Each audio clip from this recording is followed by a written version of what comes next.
Expos to begin the final homestand before the All-Star break. Doc Gooden will head to the mound for New York, and for the third time this season, Dennis Martinez will be his opponent. In their first showdown back in April, Gooden went the distance for the win, striking out 14 Expos. The next time, Martinez was strong into the 8th, and the Expos held on for the win. So stay tuned for dueling pitchers and catch all the action next on Universal 9.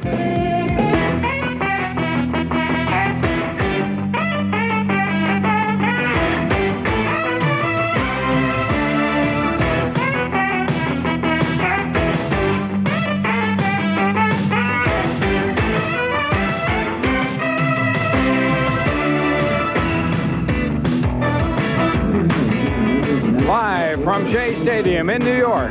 Tonight, the Mets take on the Montreal EXPOS. New York Mets Baseball 91 is brought to you by Budweiser, the king of beers with that distinctively clean, crisp, full taste. Nothing beats a Bud. By Delta Airlines. At Delta, we love to fly, and it shows. By your Nissan dealers who challenge you to find a better car or a better deal. By Macy's, we're part of your life. By the New York Telephone, who reminds you that we're all connected. By MetLife, get Met, it pays. And by RC Cola. Pitching for the Expos tonight, Dennis Martinez with a record of 9-4, an earned run average of 1.87. And on the mound for the Mets, Dwight Golden. Gooden with a record of 7-5 and an earned run average of 3.88. Hello again, everybody, and welcome to another evening of Mets baseball. I'm Tim McCarver, along with Ralph Kiner, and the All-Star game. The Summer Classic will be played 2 weeks from tonight, and the Mets really, speaking of two, to the magic number, because the Mets only have to worry about 2 opponents until the All-Star break. 2 opponents that are underneath them in the standings. They have certainly played not as well as the Mets, and their next 13 games with the Expos in Philadelphia. 5-2 with the Expos, 4-2 with the Phillies so far this year. What a matchup tonight. Doc Gooden and Dennis Martinez. They've met twice before this year. They're 1-1, and every time they go at each other, it's a tough ball game for the hitters. Very good pitching, and we're looking forward to a start of a good homestand for the New York Mets. We'll see how they do right after this from Budweiser.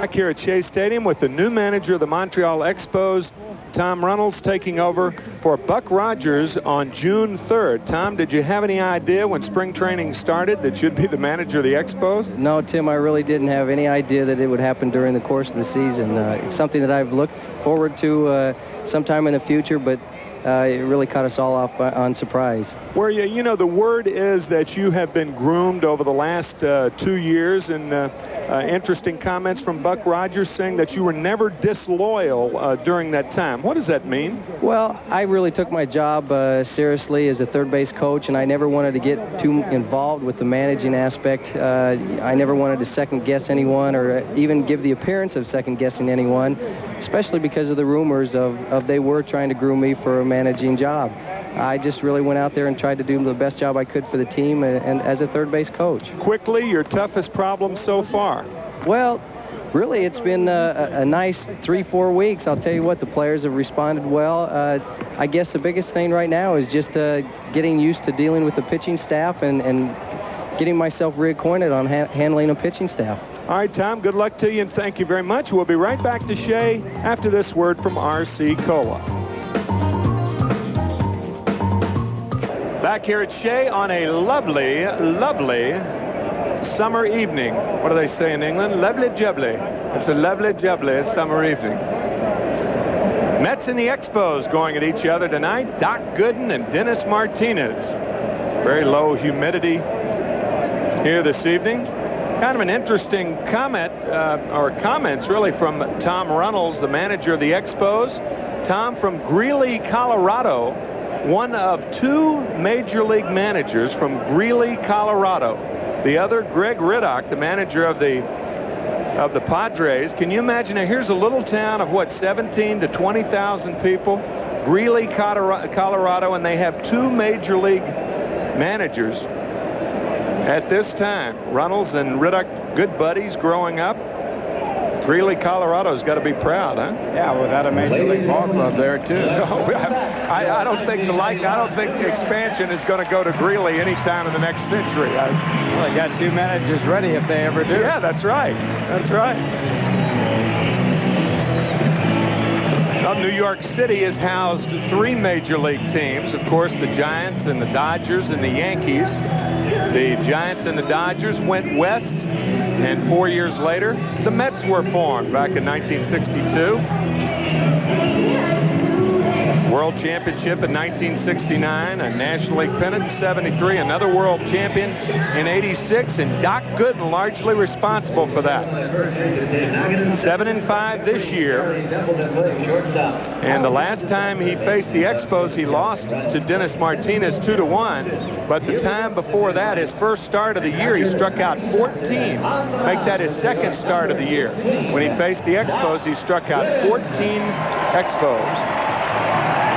And the doctor will be working against this Montreal lineup, leading off and playing center field Marquise Grissom, batting second at second. Delino DeShields batting third in left field, Ivan Calderon. Batting fourth at third base, Tim Wallach. The fifth batter will be the right fielder Dave Martinez. Batting sixth and catching Ron Hasse. Batting seventh at first base, Larry Walker. The eighth batter will be the shortstop Tom Foley. And the pitcher Dennis Martinez batting ninth. Defensively for the Mets, Kevin McReynolds, Darrell Boston, Hubie Brooks in the outfield, Howard Johnson at third base, Gary Templeton at shortstop, Greg Jeffries at second, Dave Magadan over at first, Mackey Sasser, his 11th start of the year, but he has caught Gooden 3 straight times. And Gooden has won 2 games in the process, won a shutout, start before last. The umpires for tonight's game, Randy Marsh behind the plate, Harry Wendelstedt at first, Frank Pulley over at second, and down at third base, Larry Vanover.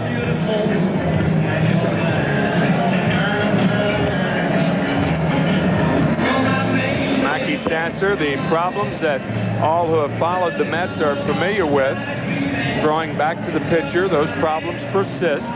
Mackey would have been the starting catcher for the Mets when the season opened. However, they had him work on it on the side and work on it and work on it and work on it. And it has not gotten better.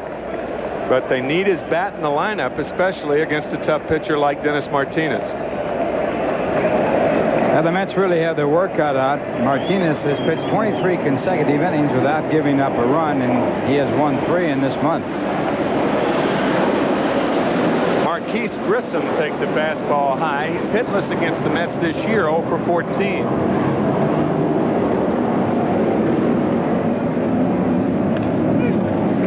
Strike one, 1-1 to Grissom. Just underway here at Shea. Gorgeous evening for baseball.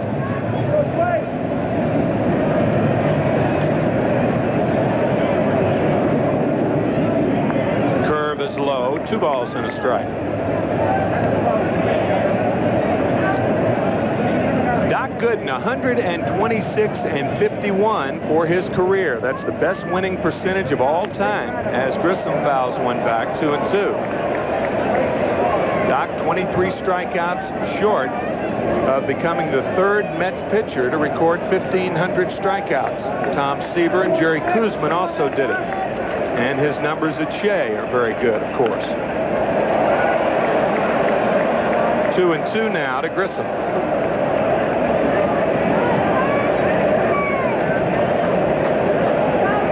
There are Doc's numbers at Shea. Phenomenal. That really is an amazing percentage. 70 wins, only 22 losses. Of course, his total percentage is amazing. Outside, ball 3, 3-2 to Grissom.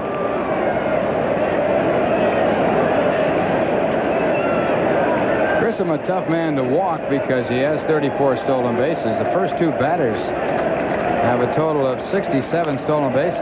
Grissom jam with the fastball. Gary Templeton throws him out just barely. The throw to the first base side, and Gary Templeton announced as the starter late. Kevin Elster out with back spasms. Delino DeShields. Well, Gary takes his time here, and it almost cost him. Veteran shortstops usually time the play to first base, but he almost took too much time right here against the speedy Grissom. And they just do pick up the out. And to be a little more aware that they have some speed in this lineup. Delino DeShields now the batter, off the campus of Villanova. Seaford, Delaware product. Actually had a basketball scholarship to Villanova. He did not play for the Wildcats under Raleigh Massimino. Curve for a strike. He would have been drafted higher, but they thought he was going to Villanova to play basketball, so they took a little longer to select him. Grounded foul. Now that's a mistake that Gooden got away with. That's too fat a pitch on the 0-2 count. Well, a 2-strike count is a pitcher's count, and he's got to make it a tough pitch. Usually it's a wasted pitch high and inside. He came right into the belt area with that fastball, and it was pulled foul.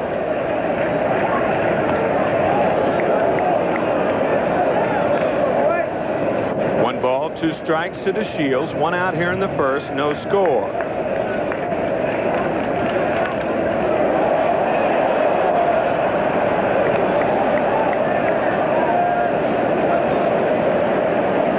Guys are signed because of their baseball ability. Other guys are signed because of their athleticism. DeShields is that type of player. Strikeout victim here as DeShields goes down. 2 outs here in the first inning. Wow, 67 strikeouts now for your number 2 hitter.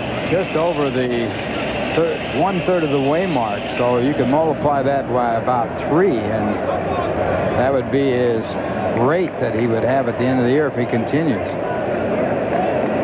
Ivan Calderon now the batter.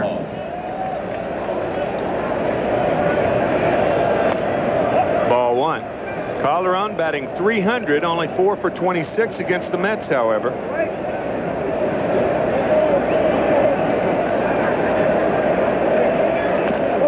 High, ball 2.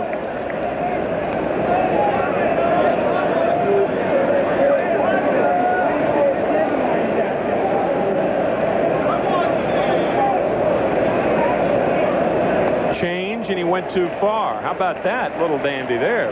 Well, they've been talking about Gooden coming with that 3rd pitch, and it would be a change of pace. They've also talked about a split finger fastball, but that's a little unusual for the doctor. And a good change up there. 3-1 now to Calderon. He's always had a changeup. He has not had a split finger fastball. But that 2-0 changeup was a beauty. And Calderon walks. First walk issued by Doc. And with 2 out and 1 man on, that'll bring up Tim Wallach. Tim Wallach now is a guy who would be signed for baseball skills. He's a skillful baseball player.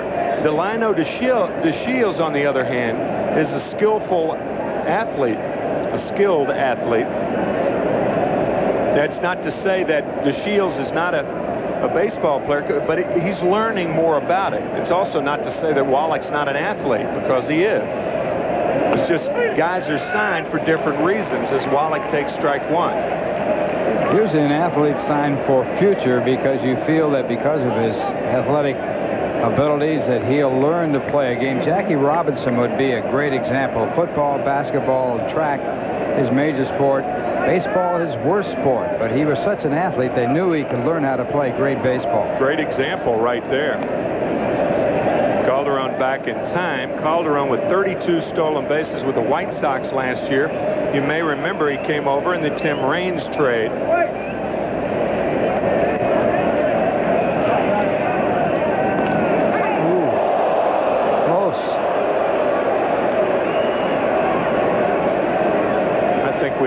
shot at taking another look at that. I think so. He didn't get in there too quickly and went in standing up, and it was very close. Sort of nonchalant his way back in here. Oh. Boy, I don't know. Outside, ball 1, 1-1. What's the old expression? He should be out for not sliding.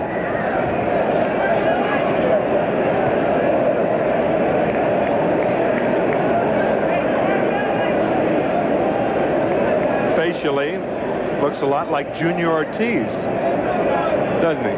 He does. Catcher for the Minnesota Twins. Ball at 2 strikes, delayed steal. Sasser's throw gets him. So Calderon trying to take advantage of Mackey Sasser's inability to throw the ball back. Give Calderon credit, but give more credit to Sasser. No score after 1/2 inning of play, and we're back after this from Marine Midland Bank.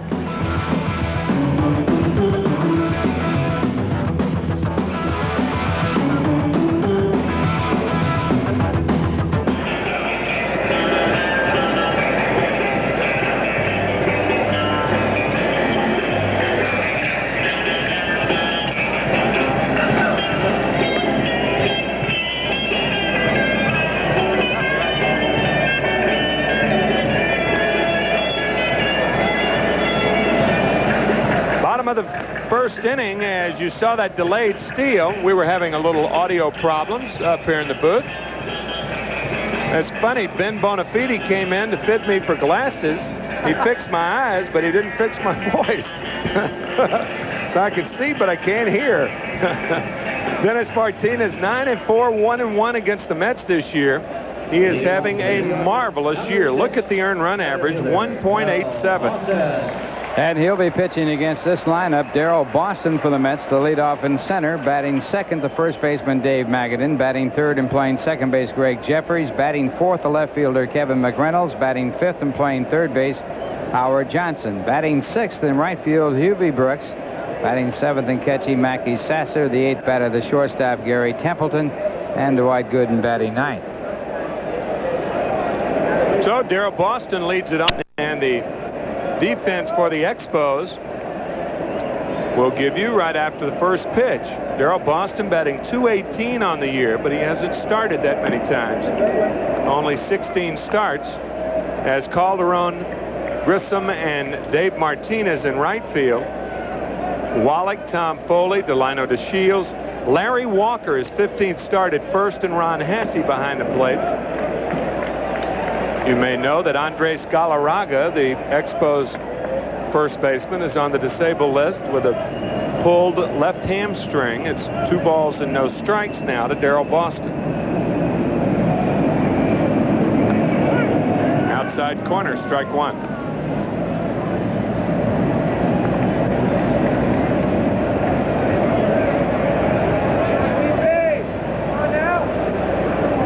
Speaking of hamstring pulls, the reason Boston's in there is Vince Coleman is out with a hamstring pull, and Darrell fouls it back 2-2 to Boston.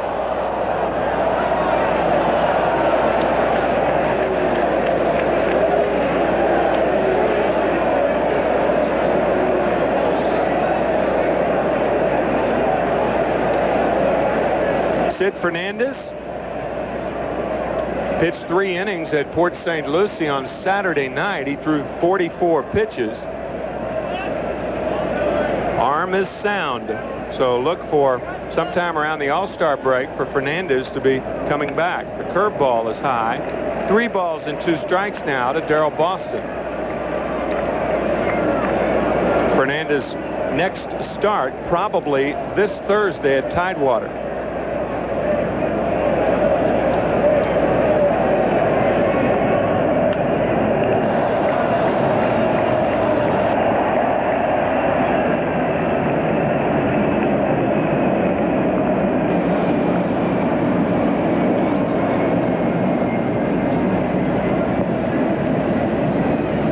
Still 3 balls, 2 strikes now to Darrell Boston.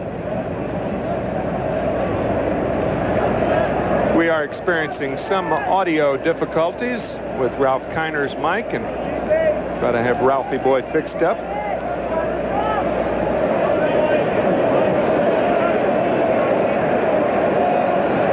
balls, 2 strikes now to Darrell Boston. No score here in the first inning. Popped up. Foley converging with DeShields, and now DeShields giving way to Tom, and there's 1 away here in the first inning. First baseman, number 10, Dave Magadan. Dennis Martinez has won 172 games throughout his career, 138 losses, 33 years old, from Granada, Nicaragua. Made the All-Star team last year as the first native Nicaraguan to play in the All-Star game. Strike 1 to Magadan. Go ahead, Ralph. Baseball very popular in Nicaragua, and it was started down there when they had the Marines in there years ago, and they have a tremendous amateur program.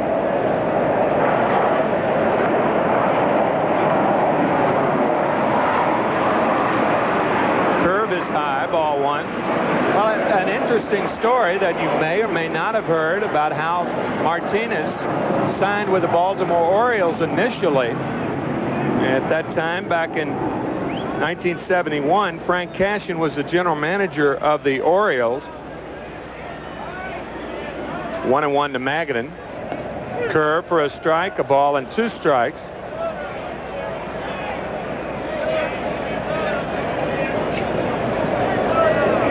And Frank had a friend who was a brewmaster in Miami.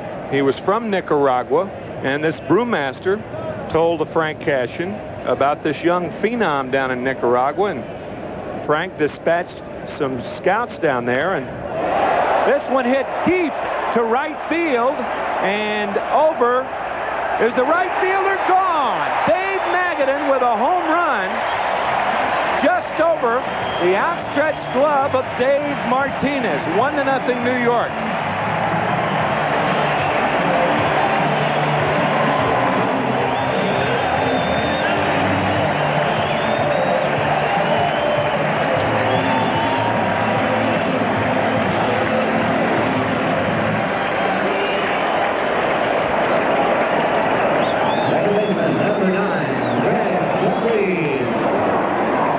Martinez throwing that fastball right into the alley. Down and in.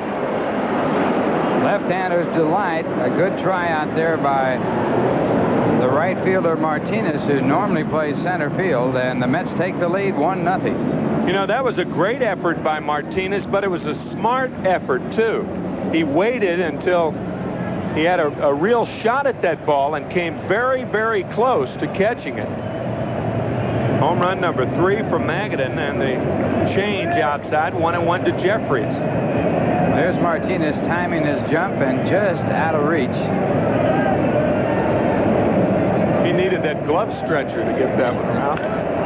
Liner to left center, over his and can't get to it. So Jeffries with a second hit of this ball game for the Mets. 1-0 here in the first inning. Well, Jeffries coming off a good road trip, and he gets this off-speed pitch and lines it into left center field. The ball tailing away from the center fielder. Marquise Grissom unable to get to it, and Jeffries is on, and he's a threat to steal. Buck Rodgers, for whom Tom Runnells took over as the manager of the Expos back on June 3rd, used to give a lot of signals for pitch outs. We'll see if Runnells works along the same lines. Kevin McReynolds now.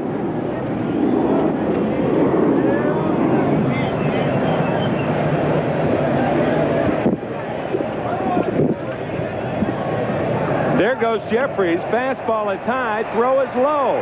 Safe at second. Stolen base number 14 for Greg on the year. Well, the Mets get their 83rd stolen base. And Jeffries comes up with his 14th, as Tim mentioned, throw in the dirt, and because of that, the tag is late.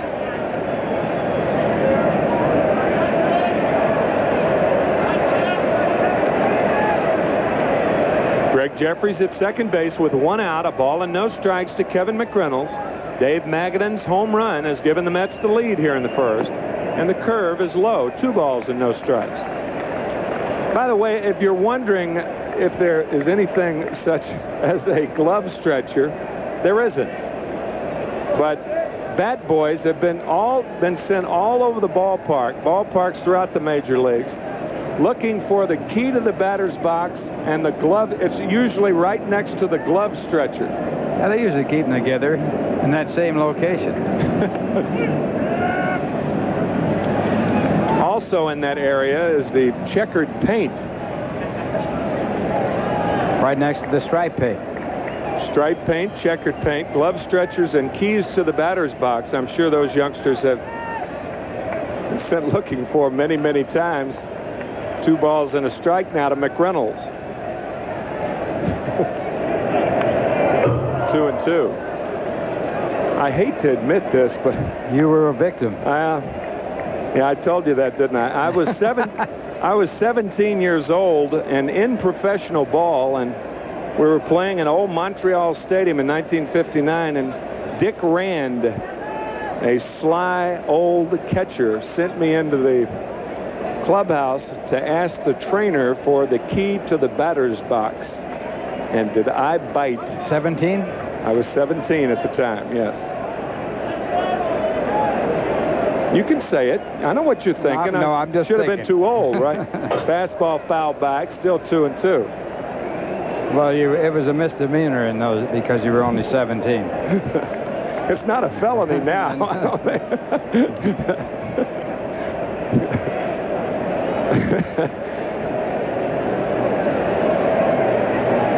So 3/4 of McReynolds' RBIs have been on the road.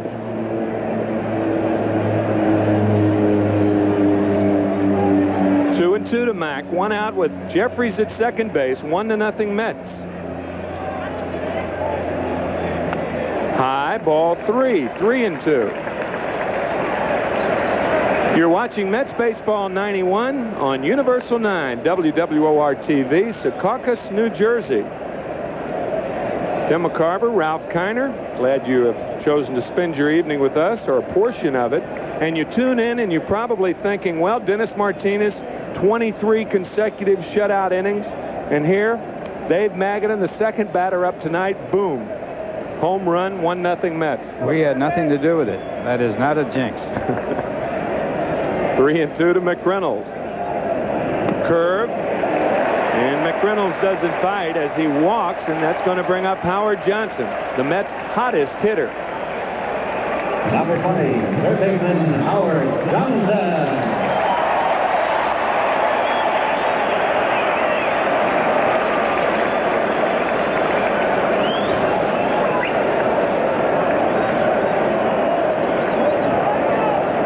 Hojo with 30 extra base hits already this year. 51 RBIs.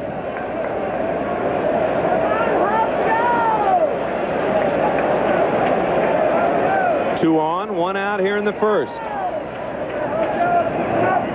Change and a beauty that was. Looked like Martinez turned that over a bit. No balls and 1 strike now to Johnson. Well, here's the changeup of Dennis Martinez, and it looked like he did turn it over, which makes it look a little like a screwball and could be called a screwball.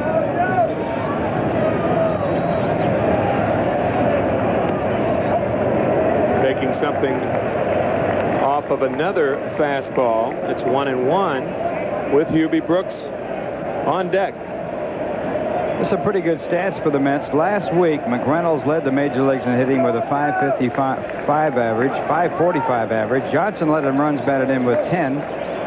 Led the major leagues in runs batted in last week. Brooks and Jeffries led the National League in home runs with 3 apiece. All last week. And the Mets playing 500 balls, so you have to look at the pitching now. Defense. Oh, defense, that's pitching, isn't it? 80% of it. It certainly aids the pitching, but certainly the pitching has not been as consistent as the Mets have wanted, but I think more the sporadic hitting and defense up to this time, even though the hitting has picked up over the last month or so. 3 balls and a strike to Johnson. Tom Foley now wants to talk to Martinez.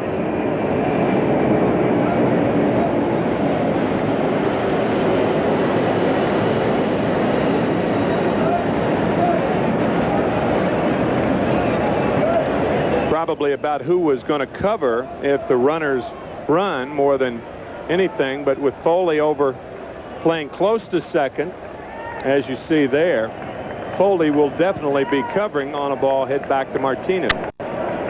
Johnson being a pulled hitter and DeShields way over in the hold at second. Curve and fouled off. You throw a 3-1 curveball in that situation, and that's an idea of how much confidence Martinez has in that breaking ball. Well, if you watch Martinez at all, you know that he's a breaking ball pitcher. That's his best pitch. He'll throw it any time. And that's one of the reasons why he's won 172 games in his major league career.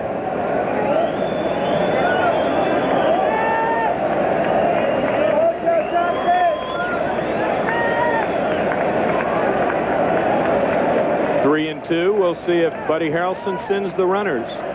1 out here in the first. 1-0 New York. Runners not running, and the fastball foul back.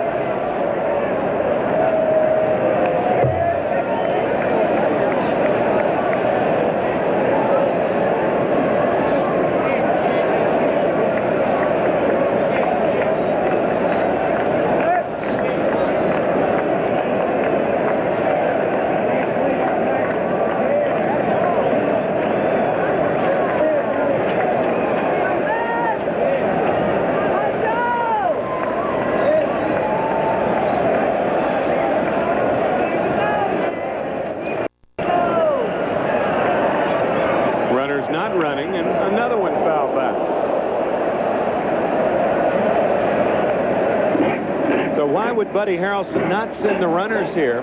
He probably thinks the matchup of Johnson against Martinez, that he wouldn't get a lot of contact out of Johnson. You can't take the chance. By not sending the runners, the chances of a double play increase, of course. Howard Johnson has struck out 43 times this year, so that enters into the calculation.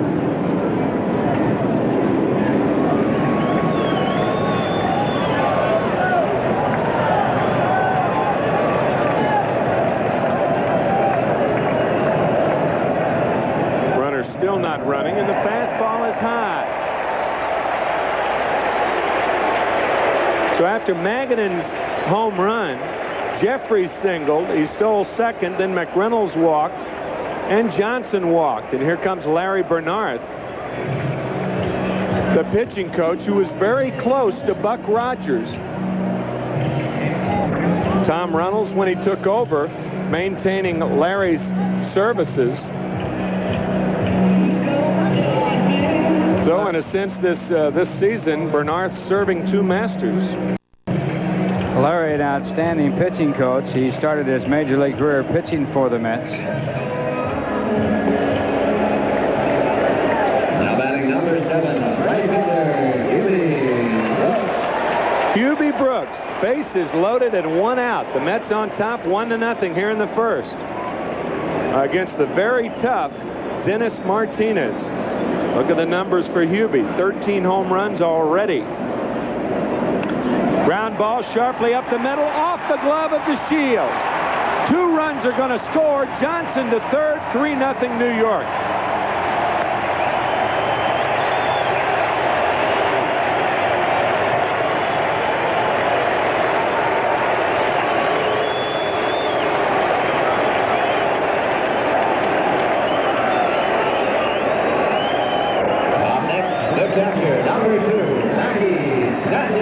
Well, the ball deflected by the second baseman, DeShields, and that slows it down, which allows Magadan to go from first to third in the play. And it shouldn't say Magadan, but it allows Johnson to go from first to third in the play. And on the play, there might have been a chance at home plate if it hadn't been deflected. But off of the glove here and slowed down enough so that there's no play at the plate, and the Mets get an extra base as Johnson goes over to third. So DeShields acted like one on that play. 3-0 New York with Johnson at third. And Brooks at first, and Mackey Sasser the batter. Way outside, ball one. Well, you know, it doesn't matter how well Dennis Martinez is going when he faces the Mets. He has had trouble with them throughout his career. 7-9 since coming to the major leagues. Ball and no strikes now to Mackey Sasser. Ball two.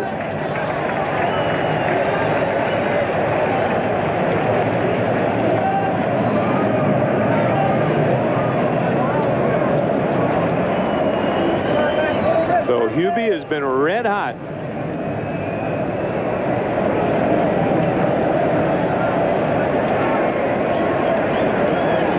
A smoldering brook. 3 balls and no strikes now to Mackey.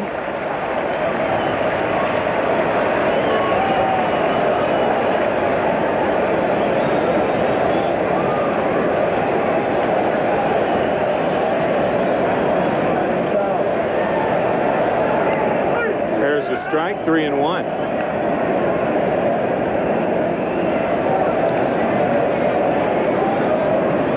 Templeton on deck. 3-0 New York. 3 hits for the Mets.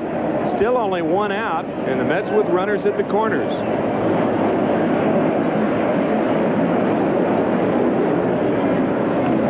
There goes Brooks, and Sasser fouls it back, so it's 3-2 with Hubie running on a 3-1 count.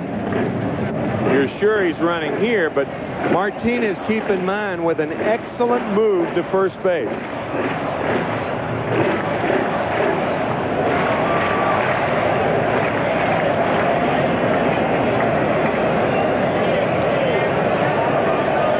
Jeff Facero, who was just called up, is now throwing for Montreal.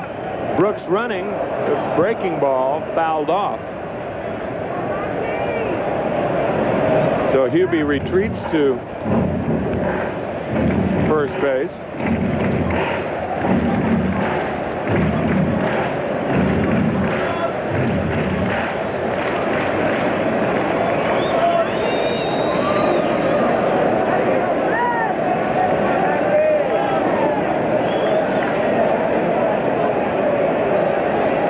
Balls, 2 strikes, 1 out. Brooks at first, Johnson at third. Brooks running, breaking ball, grounded to right, base hit.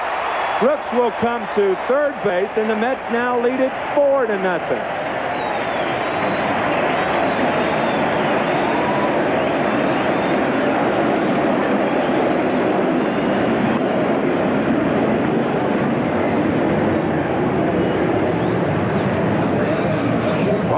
Going on a 3-2 pitch, it opens it up for a first to third single for Mackey Sasser as he hangs in there and continues his fine hitting as a starting player, and the Mets add on another.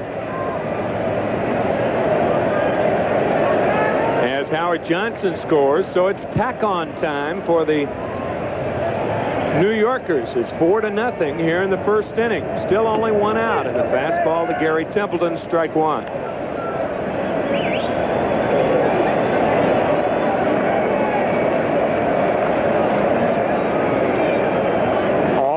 The runs in this inning have been earned. Dennis Martinez entering the game with the lowest earned run average in the National League, a 1.87.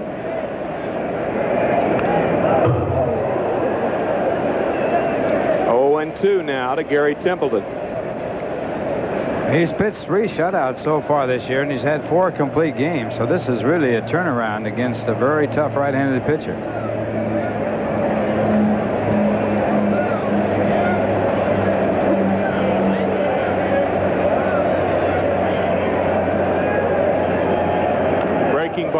chopper. Martinez coming home. Out at home is Hubie Brooks.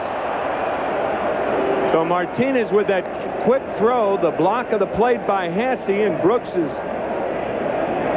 and out, 2 away now. Well, this is not a bad play to send the runner right here because you had the pitcher coming up next.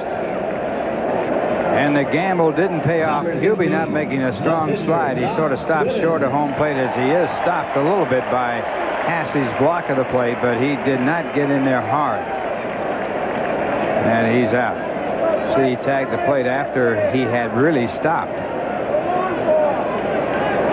So 2 outs now. And Doc Gooden, the batter.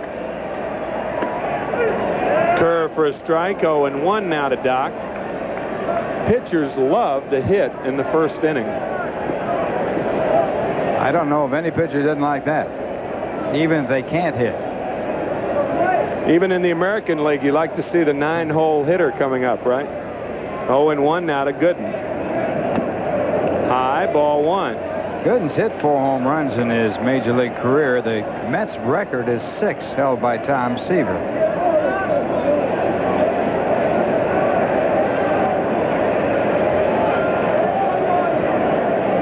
One to Gooden. Curveball grounded to short. Tom Foley over to DeShields, and the misery is over for Martinez, but not before the Mets score 4 runs on 4 hits and lead 4-0 after 1. And we're back after this from Mobile.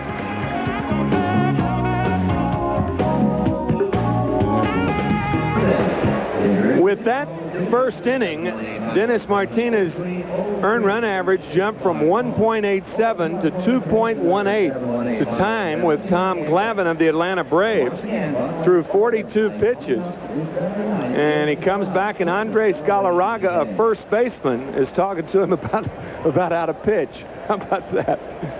Oh, buddies, right there. Probably talking, to look like about keeping the front shoulder closed.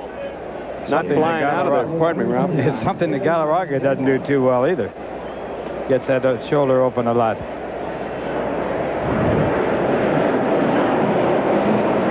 Tim Wallach, who was the batter when Ivan Calderon tried a delayed steal against Mackey Sasser to end the first inning, will lead off the second. Tim, with a disastrous start this year, has picked it up of late. Strike 1.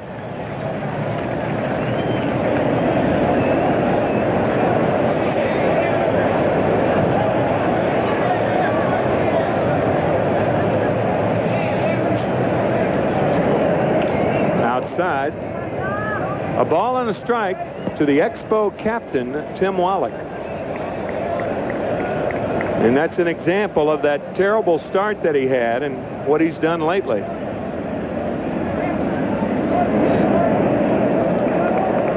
Off the heel of the glove of Mackey Sasser, 2 balls and a strike.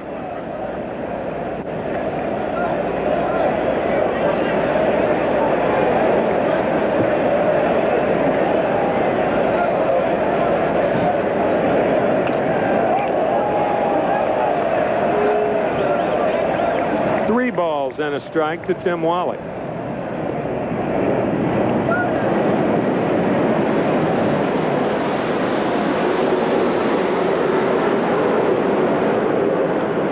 Drilled to left field, a base hit. McReynolds over to field it, and he holds Wallach to a single. First hit for Montreal as Wallach leads off the second inning with a single to left, and that'll bring up Dave Martinez, the right fielder. Right fielder, number 1, Dave Martinez. Well, Wallach with the first hit. He was the first man to ever hit 2 home runs in 1 game against Doc Gooden. Right here, it's a fastball up a little bit, and he gets on it. Wallach basically a low ball hitter with that uppercut swing that he has, but he stayed right on that one and drilled it to left. Good job in left field by McReynolds to hold him to a single. Yeah, low ball hitters become any type of hitter when you're behind in the count 3-1. Those 3-1, 2-0 pitches, big league pitchers don't get by with many of those. High to Martinez. and no strikes to Dave, batting .246 on the year with a couple of home runs. 4-0. Mets on top here in the second.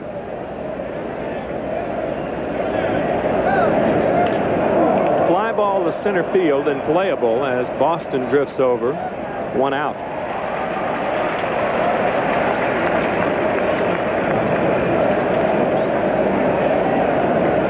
The catcher, number 24, Ron Hesse.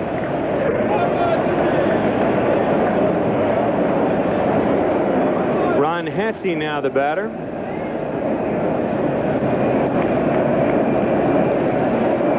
For the last 3 years, Ron Hesse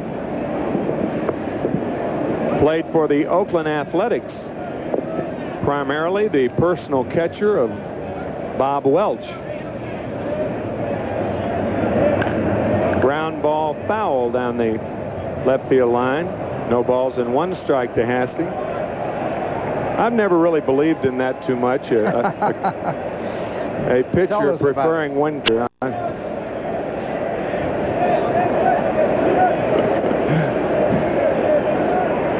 been one to go for that type of thing. I mean, what's the difference? Whatever happened to Bob Gibson and what was that other fellow's name? Left-hander Steve? Left-hander with a good move to first. Yeah. Gibson said, don't call for a pitch out. You can't throw him out anyway. Yeah. No balls and 2 strikes now to Hesse.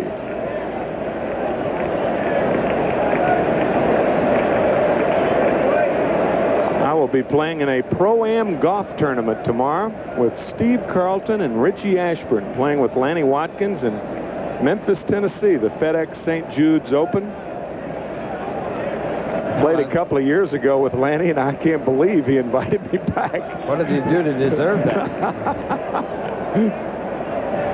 Ball and 2 strikes. The only time I've played since spring training, I hit Al Harrison in the left ear with the shank shot. That wasn't very smart because he is your boss. No, telling me. Ball and 2 strikes now to Hesse. Still 1-2. I noticed he refused the last invitation to play with you. Yeah, that was yesterday at Tim Tuffle and Lee Mazzilli's charity golf tournament in Greenwich. You played, didn't you? I played in it. They had a tremendous turnout. About 200 people played in it. Oh, that's great. Charity for leukemia, and it was a great success. Grounder right side. Jeffries will go to first base. 2 outs. Tim Tuffle there, by the way? No, he didn't make it, and I think he was very wise. He did have a day off, and they said he could go, but he said, I think I better stay here just in case the manager might believe that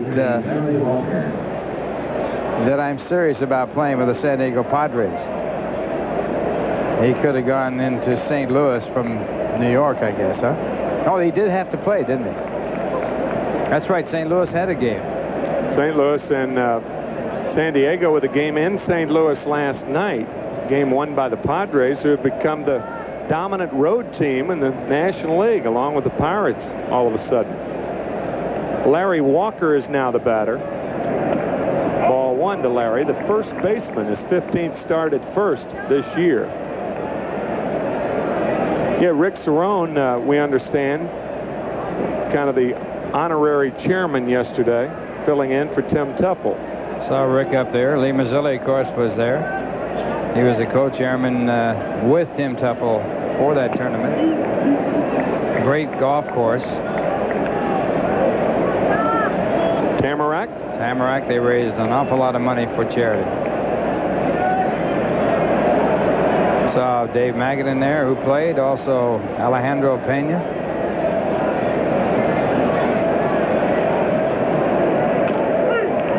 Strike on the outside corner. 2 balls and 1 strike now to Larry Walker. 4-0. Mets on top. 4 runs, 4 hits for the Mets. No runs, 1 hit for the Expos. Mets jumping all over Dennis Martinez in the bottom of the first inning. Way outside, ball 3.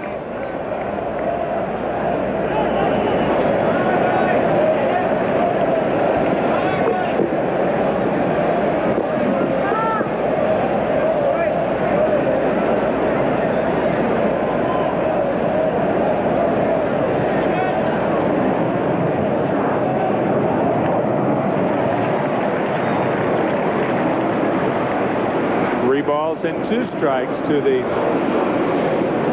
Expo first baseman Larry Walker, who is the 5th Canadian player to play with the Expos. And we want to stress the All-Star game upon us 2 weeks from tonight in Toronto, the Sky Dome. And Walker walks.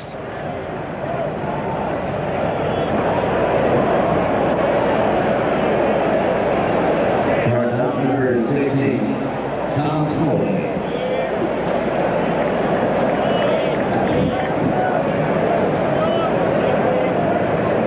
Tom Foley, the shortstop, now the batter. 2 on, 2 out here in the second. 4-0, New York on top.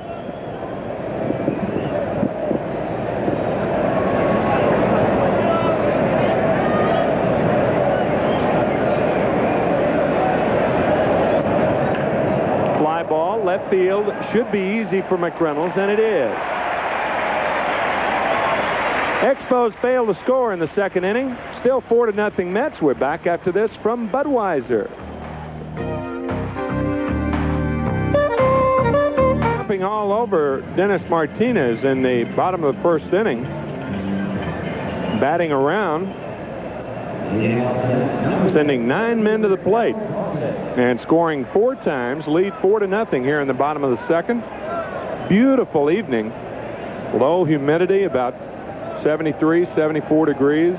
Lovely, lovely night. Darryl Boston leads it off, and he takes a curveball high, ball 1.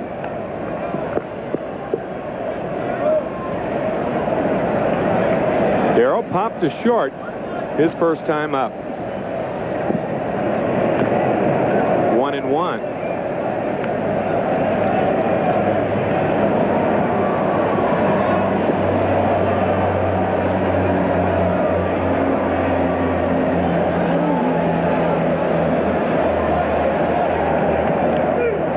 Inside corner to Darryl.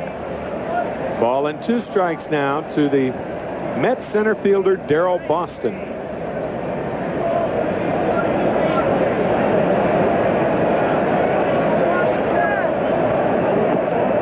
Misses inside, 2-2.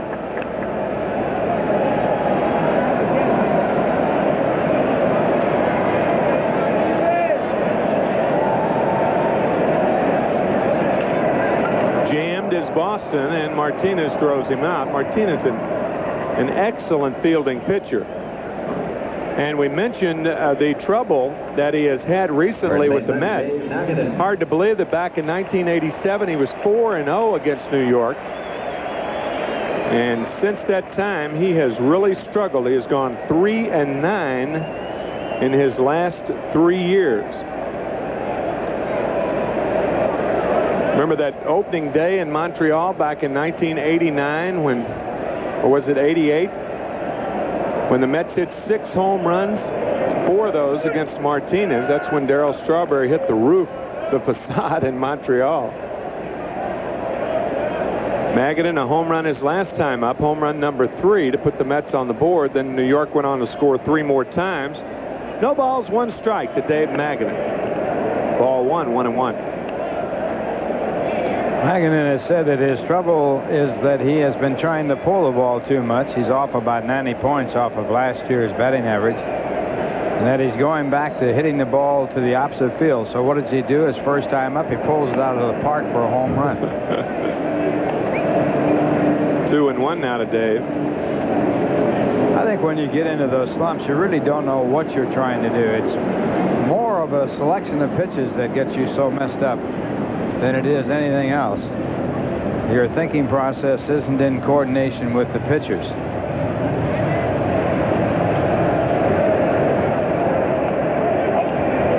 I know one of the best ways to get out of the slump is to try to hit the ball back through the middle. You point the front shoulder at the pitcher. That doesn't mean you can't pull the ball. Kevin McReynolds, a perfect example of that, as explained by Mike Cubbage. And that's what they've tried to do with McReynolds, and he has responded. Magadan fouls it back, 3-2.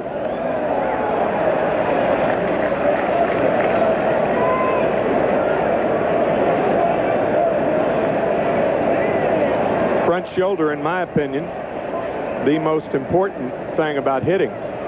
You try to hit the ball back through the box and the ball's inside, your hands are going to react fast enough to open the hips up. You hit the outside pitch and the inside pitch the same way. Base hit left field. So Magadan now 2 for 2.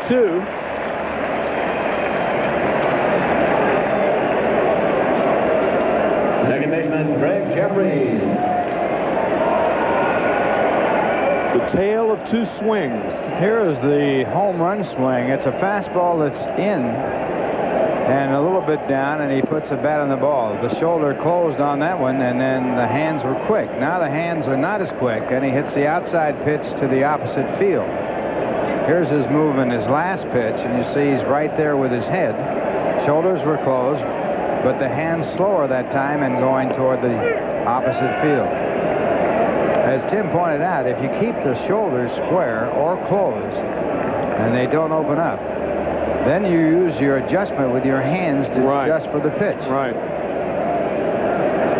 I thought that was a great example right there. The hands speeding up to handle the inside pitch out of the ballpark, and then perfect the outside pitch.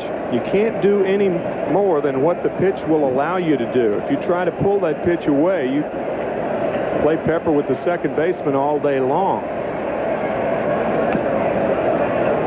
1-1 to Jeffries. That was a good shot of Jeffries taking that pitch with the shoulders in closed position, not opening up as he watched the ball back into the glove. Now watch him take the ball, and the shoulders are totally closed as he takes the ball and looks it back into the glove.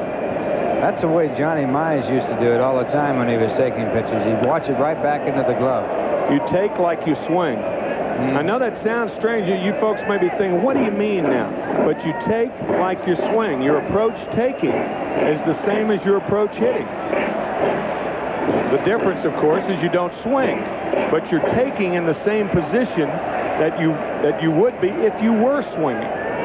Ball and 2 strikes now to Jeffries.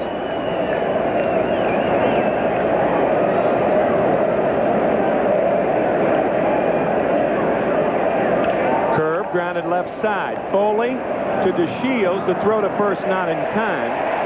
So the Expos get 1. There are now 2 outs. And Kevin McReynolds coming up. And you'll have a good chance of seeing what Kevin McReynolds has been trying to work on with that, trying to close that shoulder. Now watch Jeffries take this pitch and watch it right back into the glove. That's ideal. Right here he gets a breaking ball. He stays with it, but he just tops it, and that's just one of those things that happen. But he was in good hitting position, and he was on top of the breaking ball and beats out the double play attempt. McReynolds takes a ball 1. Yeah, I mean, you got to give the pitcher credit sometimes. He's going to make good pitches on you, and that was a tough pitch to handle for Greg. 1-0 to McReynolds.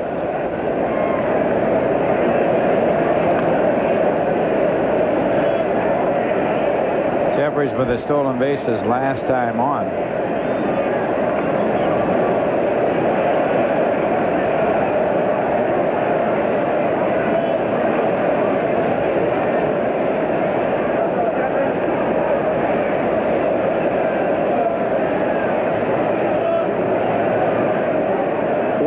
Stolen bases for Jeffries this year.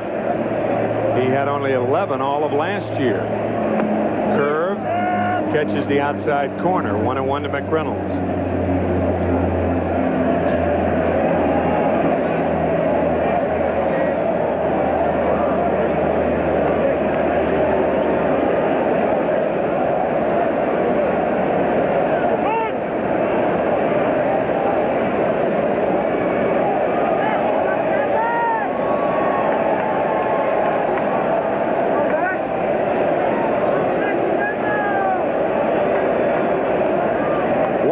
To Kevin McReynolds. 4-0 Mets here in the bottom of the second.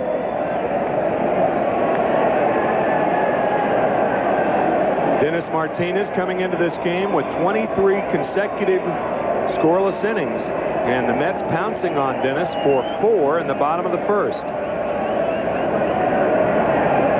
There goes Jeffries, and then he stopped. So McReynolds fouls it back. It's 1-2. like some loose dirt around first base.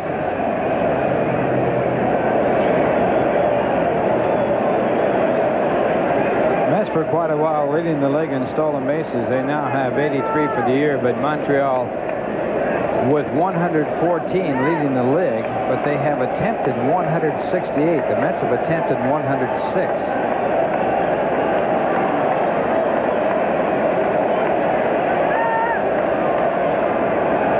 Pitch out, nothing happening. 2-2 to Hasse.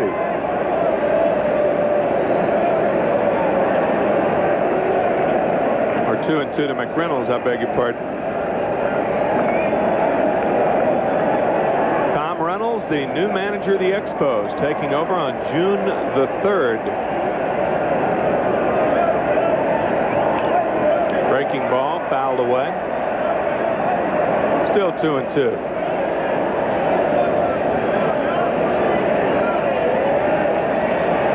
Mentioned earlier, Tom, one of 2 major league managers from Greeley, Colorado.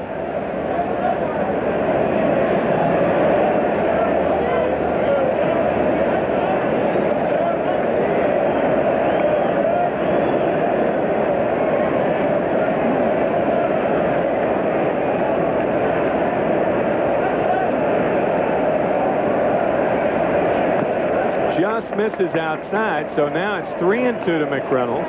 Would you consider Colorado West?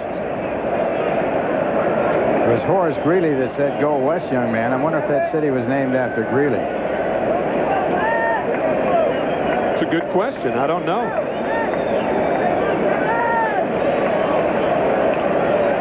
Little pop fly right side. We'll research that between innings and come up with the answer, whether we know it or not, in the 3rd. Right after this from the Nynex Yellow Pages. 4-0 New York.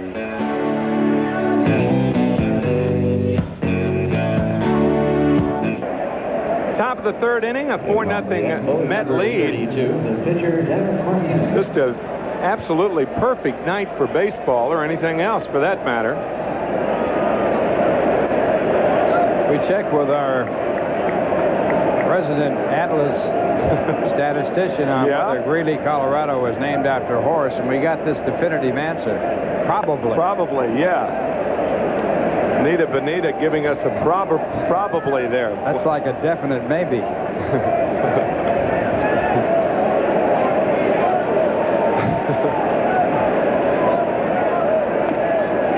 Martinez, we talked about the shoulder in there. His shoulder is gone along with the rest of his anatomy. It's 0-2 now to Martinez. Most of the parts are leaving. The old saying, the mind is willing, but the body is weak. Fly ball, right field. Back is Brooks, and Hubie makes the play.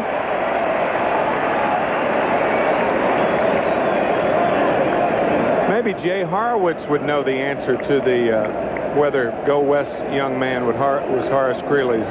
Horace Greeley, at the time he made that statement, I think was the editor of the New York Times. Is that correct? I believe that's right. Back in the 1840s or so. Jay's probably calling to find out. He probably is. Jay, the crack statistician here. Funny man.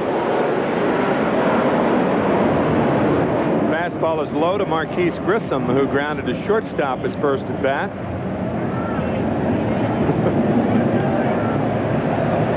Jay, formerly the sports information director at Fairleigh Dickinson.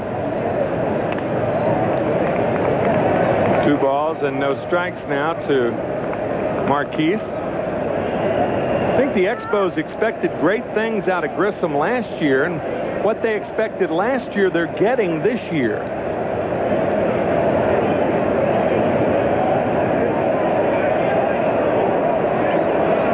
Hit .257 last year with 3 home runs and 29 RBIs in 98 games, and was sent back to the minors, but he's hung in there well this year at .274 with 5 home runs. There's a strike, 2-1. 4-0 Mets here in the 3rd inning. 5 hits for New York, 1 for the Expos. Doc Gooden has struck out 1 and walked 1.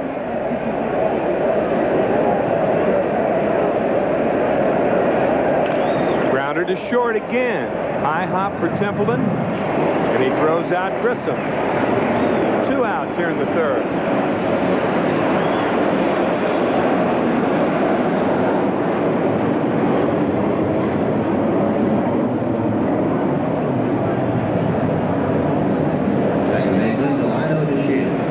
Delino DeShields now the batter.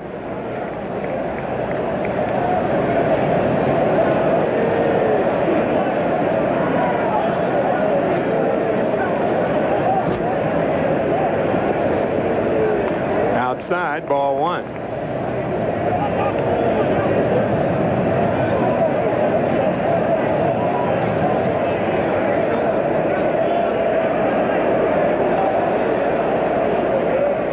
Curveball is low, 2-0 to DeShields.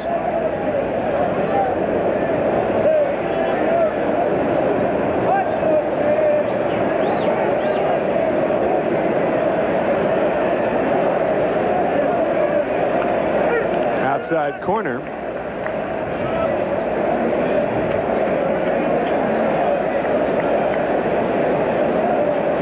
Two balls and a strike to the Expos second baseman, Delino DeShields. Another strike, 2-2. Started out as a shortstop in baseball and was moved over to second base.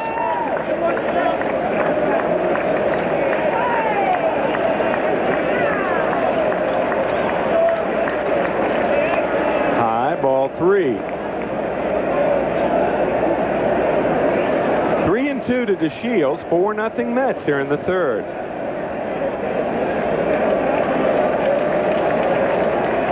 Curveball hit deep to left center. Back is Boston. Got it. So Darryl Boston, who plays a shallow center field, tracks down the long drive by DeShields. Still 4-0 Mets, middle of the third, and we're back after this from Manufacturers Hanover.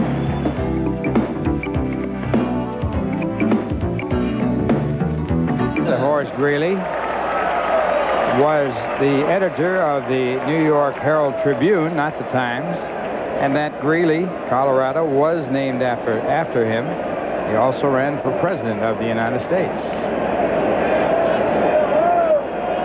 Bill Shannon telling us that information. So it wasn't the Times. It wasn't all the news that's fit to print. Johnson fouls one back. 0-1 to Hojo. Talking about the defensive ability of the Mets, Darryl Boston here playing a shallow center field, tracks this one down and proves the point that when left-hand batters hit to the opposite field, the ball has a lot of hang time, and you can play shallow and run them down. That is, if they're not named Ted Kozuski. The batters, I mean, who could hit it out of the park in left center with great regularity. Well, there's some. Strawberry is one of them. Cal Daniels is another. 1-1 to Johnson. But generally speaking, you don't have that power to the opposite field you have to the full field. Curveball low. 4-0. Mets on top here in the third. Opening of a 6-game homestand. Tomorrow night, Mark Gardner against Frank Viola, and then Wednesday afternoon, make that Thursday afternoon, it'll be David Cohn against Dennis Oil Can Boyd. A little bit of a trivia question. How many games have the Mets won on Tuesday this year? They played 11th. I'll let you think about that one. Call your friends. DeShields throws it away. So Delino DeShields made a fine play on the ball hit by Johnson. Larry Walker showed his inexperience at first base then, and we'll see how it's going to be scored. This is a great play to take a base hit away from Howard Johnson. Gets over there on the outfield grass, then throws it into the runner, and Larry Walker, normally an outfielder, unable to cope with the fact that the runner was coming down the line and he had to keep himself alive. We'll see how it's scored. Well, it's being scored in air, but what a good play. That's a tough error right there. Tough throwing position. Well, Larry Walker That first step that Walker took to his right made him get back to first base late, and in my opinion, that's the reason the throw wasn't handled. Walker wasn't set when he was at first base. Here's that shot again. Watch Walker's first step to his right. Now that takes time now to get back to first base, and it didn't appear that he was set when he was there.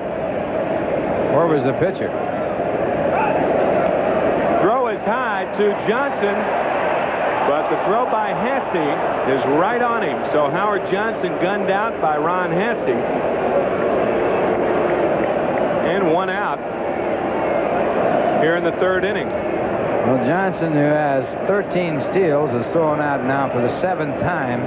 Good throw by Hasse, and the tag made by DeShields. Perfect throw, as a matter of fact.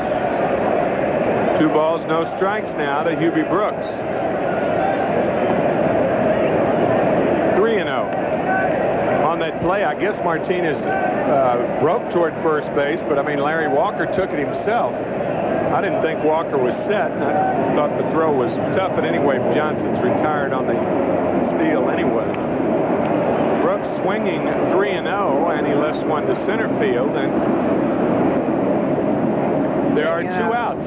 Checking out the Macy's National League scoreboard, Cubs 2-1 over Pittsburgh. That's in the bottom of the 5th inning. The Cubs have lost 9 in a row. Philadelphia 4, St. Louis nothing, top of the 1st. And it's San Diego trailing Cincinnati 6-0 in the top of the 4th. Atlanta and Houston just underway, no score in the bottom of the 1st. The Giants against the Dodgers in L.A. later.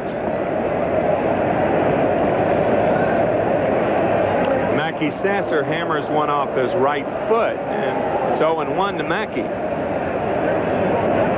Mets scoring all of their runs in the first inning, lead 4-0. Well, the Mets have scored the first run of the ball game. They are 23-17, and that is not a good record for scoring the first run. Little curveball right off the front foot, fouled down on the foot of Mackey Sasser. You should win close to 70%, maybe just a shade less if you score the first run of the ball game. That's the stat average. 1-1 to Sasser. One reason why managers like Gene Mott like to play for the first run in the first inning. They would bunt in the first inning to get the run across. 2 balls and 1 strike. Jim Leland does that now with Pittsburgh. Jay Bell, the shortstop, leads the major leagues in sacrifice bunts, and he has most of them in the first inning.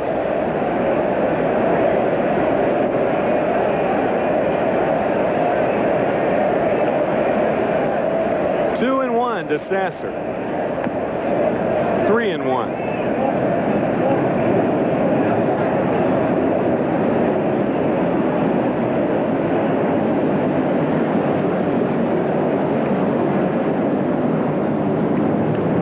Line drive, base hit, left field. So Sasser now 2 for 2, continues his hot hitting.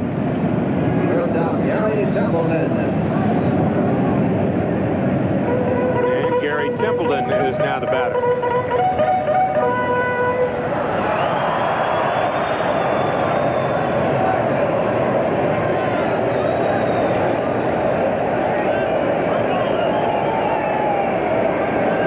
Kevin Elster out with lower back spasms.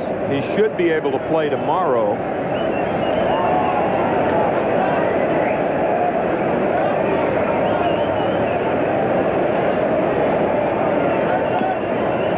Has done a good job since coming over from San Diego. More importantly, he has, I guess more than anything else, he's given the Mets a second shortstop. The Mets no longer have to realign their infield. Johnson can remain at third. Jeffries at second as DeShields throws out Templeton on a fine play with Martinez covering. The Mets fail to score in the third, but it's still 4-0 after 3, and we're back after this from Nobody Beats the Wiz.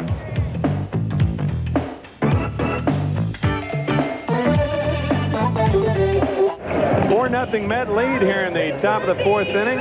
Mets scoring all of their runs in the bottom of the first. And to carry it through the next inning and a half or so, here's Ralph Kiner. All right, Jim, and for Montreal, it'll be Ivan Calderon to lead it off.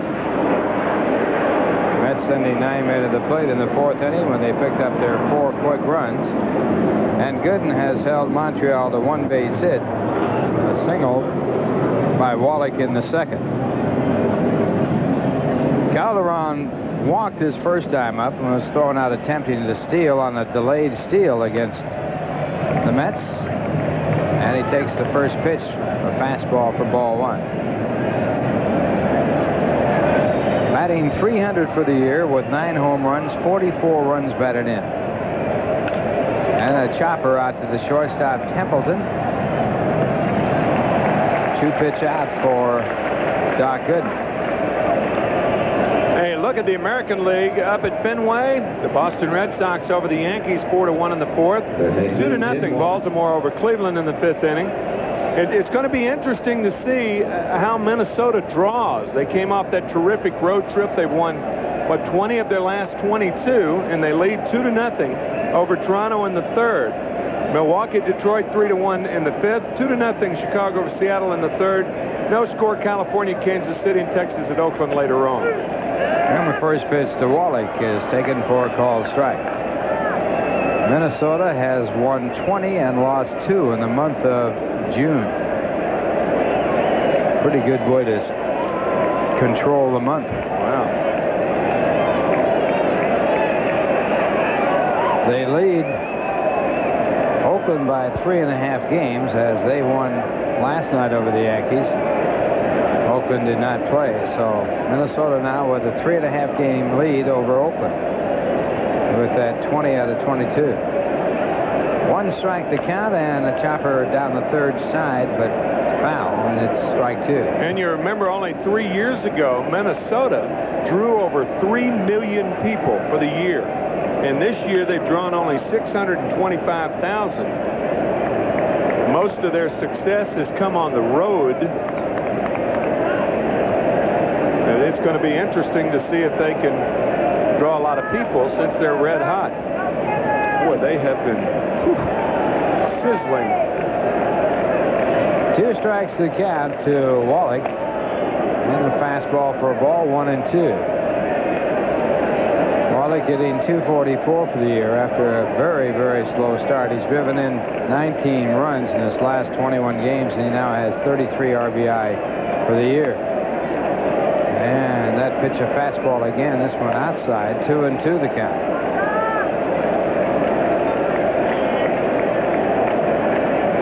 Wallach has never been on the DL in his major league career. And the curveball high, and it's 3-2.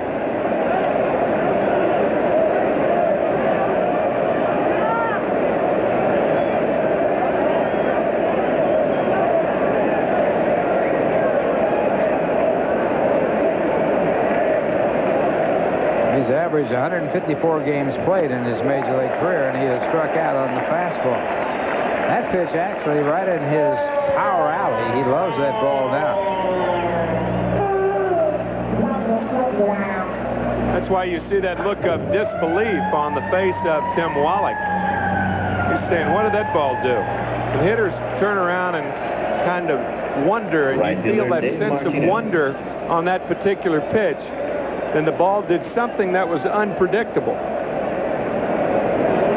So 2 men away, and Dave Martinez the batter. Dave flied to center field his first time up. And he takes a fastball. Martinez, born in Manhattan, now lives in Florida. Martinez, born in Manhattan. Yeah. Sounds like cocktail hour. What was the line you had the other day? 2 martinis? Ramon and Dennis both with a chance to pitch in the All-Star game. That'll cause some headaches if they do.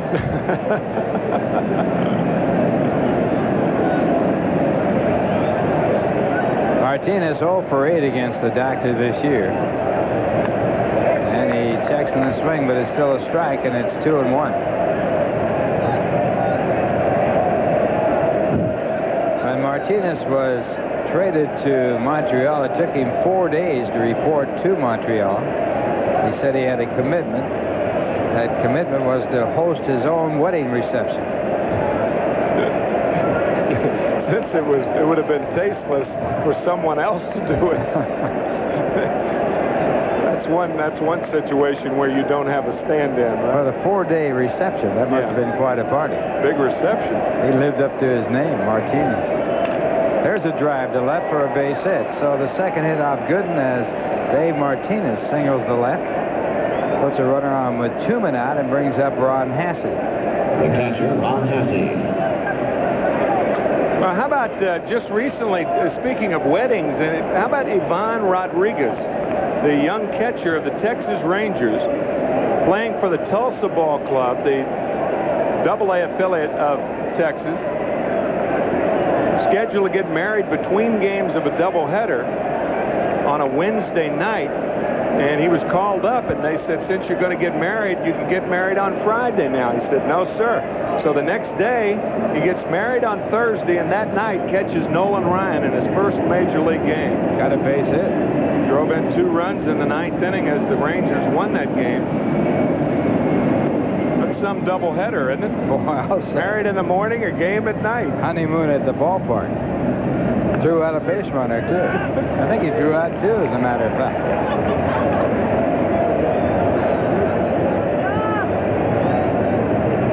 One strike to count to Rod Hasse.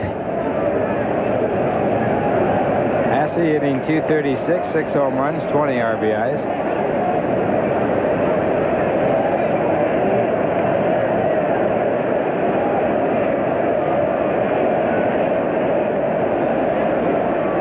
Martinez at first base with 4 stolen bases. And Doc checks him again. We mentioned that the Expos lead the league in stolen bases with 114. They have attempted 168. Continuing like they had played under Buck Rodgers, who is the deposed manager of the Expos. Now vacationing in his home area. There's one up the middle for a base hit. So Hasse singles to center field. Martinez to second and holding there. And runners at first and second with 2 men out.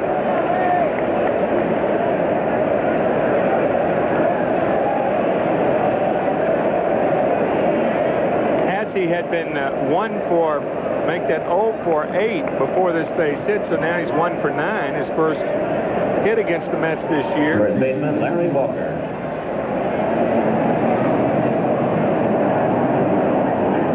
At first and second on back-to-back base hits with 2 men out, and that brings up Larry Walker. Walker walked on a 3-2 pitch his first time up, hitting .236 with 6 home runs, 20 runs batted in.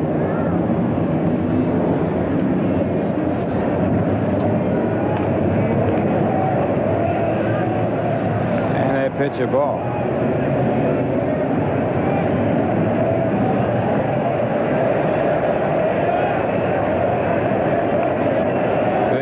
Has been reached for 3 base hits as the Mets lead it 4-0. Mets getting 4 runs in the first inning as they set 9 to the plate.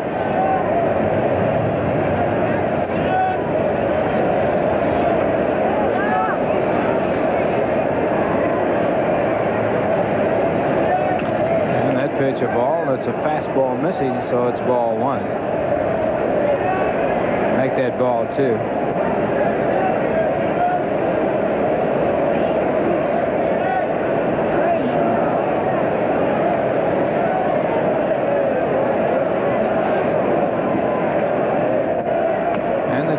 Pitch is just again outside, so it's 3-0 to Walker. The on-deck batter, Tom Foley, the shortstop.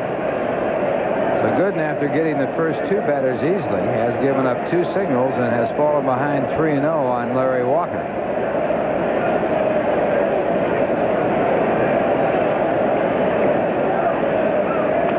And that pitch is strike 3-1. Dangerous pitch right here coming up.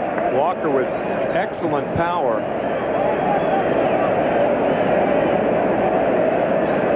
like most hitters that make it to the major leagues, fastball hitters. You don't get here unless you can hit the fastball. That's right.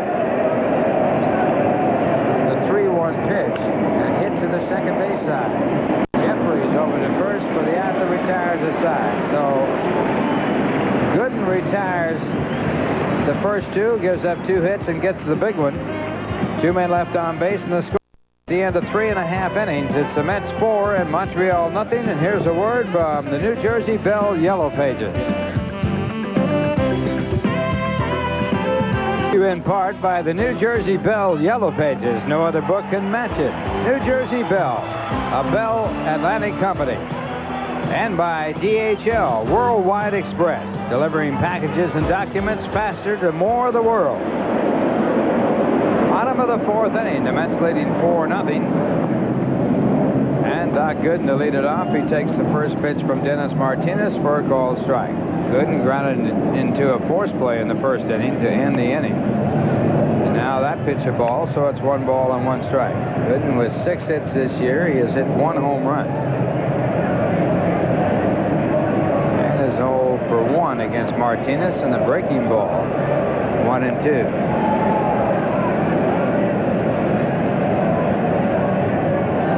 Mets have won 5 games against the Expos out of 7, and this pitch punched into center field going back to DeShields, and he has the ball in play and makes the catch. So Gooden is out, and that'll bring up Darryl Boston.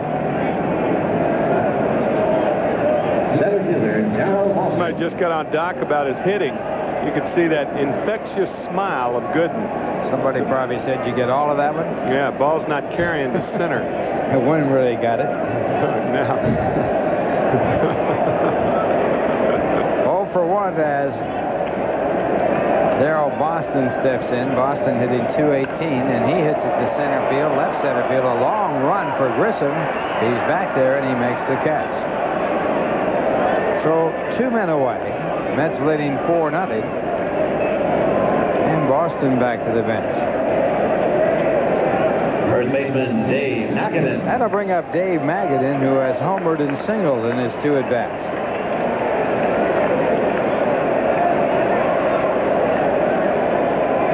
Magadan's home run to right field to put the Mets up 1-0. He added 3 more in the first, and they lead at 4-0. He singled with 1 out in the second, was left as an out man on the force play. And the off-speed pitch for a called strike. Magadan hitting .236 coming into this game with 2 home runs and 27 RBIs. And this ball hit to center field. Moving back again is Grissom. He's there.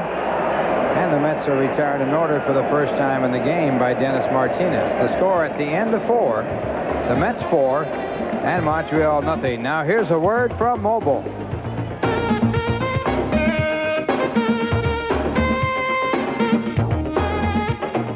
Shea Stadium, we're going to the top of the 5th inning. The Mets leading by a score of 4-0. Mets about hit Montreal 6-3 as Gooden starts to work here in the 5th against Tom Foley. Foley made the last out in the 2nd inning with runners at first and second. The only at-bat that he has had. Batting .244 with no home runs, 11 runs batted in. And Gooden's fastball he called strike. Gooden has struck out 2. He has walked 2. He started this ball game 10 strikeouts behind the league leader, David Cohn. And the off-speed pitch, a ball, and it's 1-1. Cohn with a league-leading 96 strikeouts will pitch in the 3rd game of this series tomorrow night. It'll be Frank Viola in the mound. And the curveball, a strike, and it's 1-2. Good curveball right there.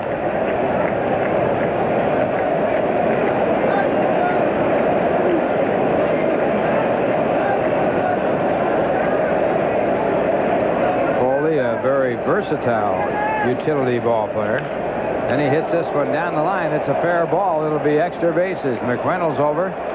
And it goes in under the stands for a grounds rule double. So Foley leads off the 5th inning with a double.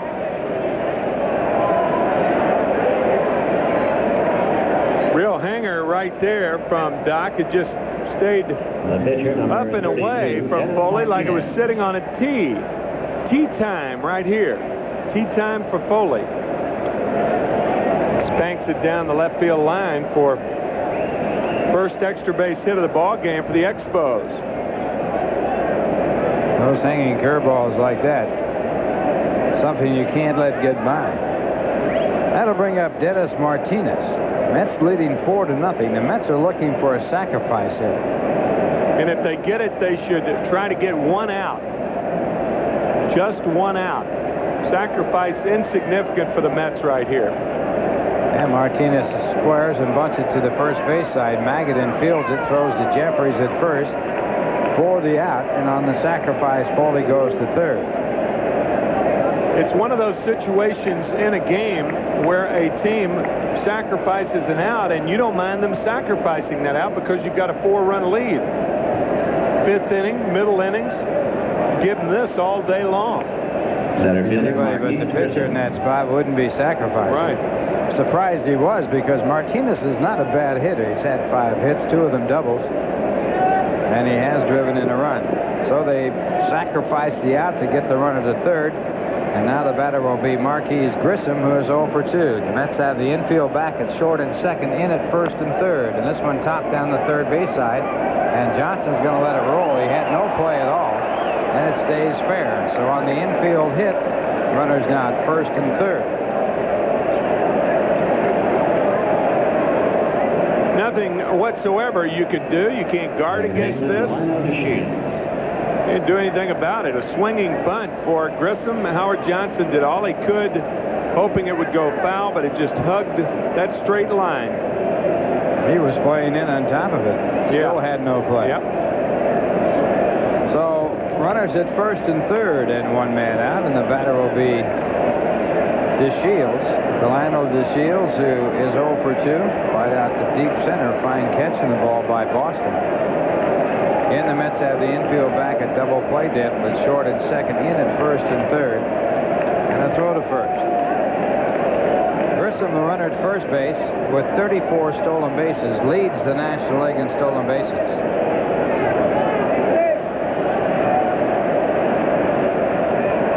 First pitch, a fastball just outside for ball 1. DeShields hitting .248 with 7 home runs, 27 runs batted in.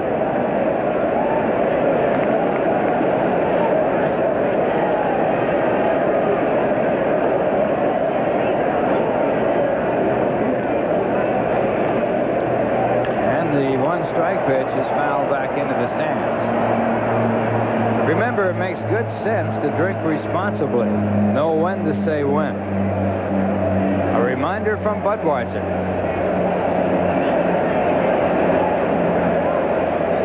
Delino DeShields at the plate, broke into the major leagues with a 4-hit ball game.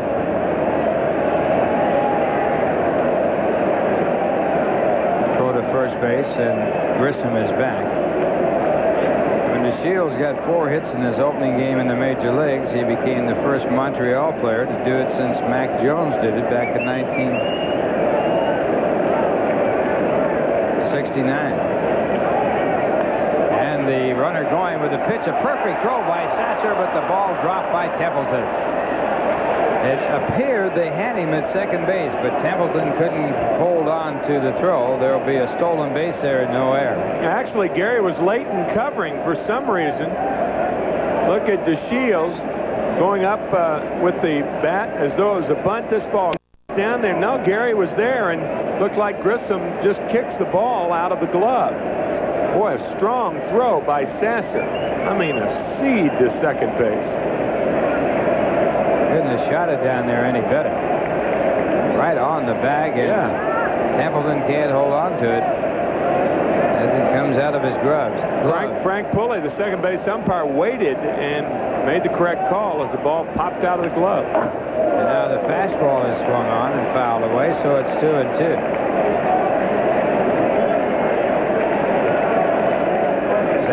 threw out a runner earlier in this ball game, and right there he had another one. But the ball not held on to. So the Mets have their infield back with the exception of Johnson, who's even with the bag at third, trying to keep the Expos from getting more than one run. With one man out here. 2-2 the count, and a fastball. Did he swing? He did not, and that pitch looked like it might have been in the strike zone, but not called by Randy Marsh. It was borderline, right close. I thought it was high. We'll check it out. Might have been. You're not going to get that pitch anymore. They don't call that pitch a strike anymore. No. Might be in the strike zone, but you're not going to get it. 3-2 now, and that one in the strike zone by Johnson down the left field line. One run scores, and now they're holding the other up, and stopping at first base on the play is DeShields, and he had second base all to his own, and he did not go. Left fielder Ivan Calderon. Grissom holding up at second base, making sure the ball got through Johnson. You don't want to run into the out if there is no play at first. So Grissom makes the right play, DeShields the wrong play, and that ball could have been handled by Howard Johnson, but it will be scored a hit. It was hit very, very hard, and in fairness to Hojo, that had he made the play, it would have been an extraordinary play. RBI number 28 on the year for DeShields. And it puts runners at first and third, and the tying run at the plate as they have a conference at the mound. Third hit in the inning for the Expos here in the fifth. And the batter coming up, the very dangerous Ivan Calderon.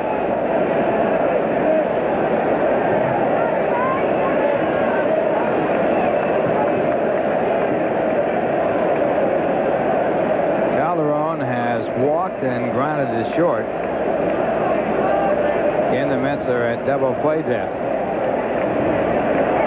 And Gooden with the fake play. Everybody back.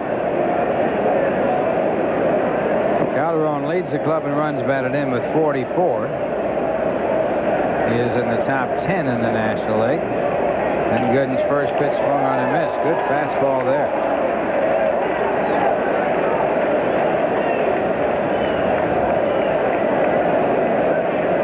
Gooden's best fastball is when it's upstairs, and that fastball he just blew right by Calderon. Toss to first base, and DeShields back. DeShields with 33 stolen bases. And the Expos will run anytime.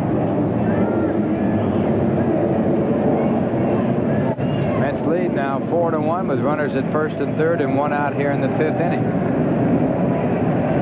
And back with that same fastball for strike two.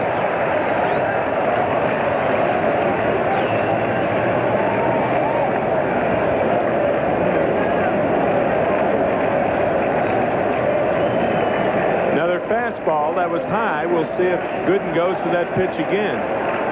Either 0-2 or 1-2, the Expos are going to be running, I think.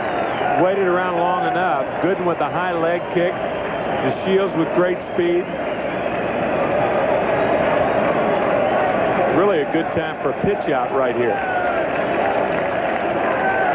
Going to throw the first base instead. You saw one of the coaches on the Montreal club put the safe side down, which would indicate play it safe here. But that could change when the count changes. 0-2 the count. And a bouncy ball up the middle. Tough play for Jeffers. He can't make it. The run scores, and going to second and holding there on the base hit by Calderon is DeShields. So now 2 runs are in. The tying run is at first as Montreal gets their 4th hit in the inning. Remember earlier in the game when we said when Doc made that pitch to DeShields, we were talking about how it was Doc got away with something then on that 0-2 count. Same thing there. When you make those 0-2 pitches that are hittable, as opposed to making a hitter go out of the strike zone and reach for a ball, then you've made a mistake. You haven't made the pitch you wanted to. It's 0-2, and you're pitching him like it's 2-0. And he starts off Wallach with a high curveball for ball 1. See, pitchers get impatient. They want to get a hitter out now. Sometimes you put a hitter in the hole to allow him to get himself out. Most outs, really, when you think about it, are a hitter getting himself out when the ball's out of the strike zone. Expand that strike zone. That's right. Right there, Gooden didn't. He made it smaller and came right into the strike zone with the fastball in the 0-2 count. And Calderon got his 45th RBI. 1 ball, no strikes. The runner's going. This one hit up the middle. Jeffries fields it on the shortstop side, throws to first base for the out. And the runners move up. So now the tying run is at second base with 2 men out. So Tom Runnells showing an adventurous style of play here, putting the hit and run on with the Expos down by 2.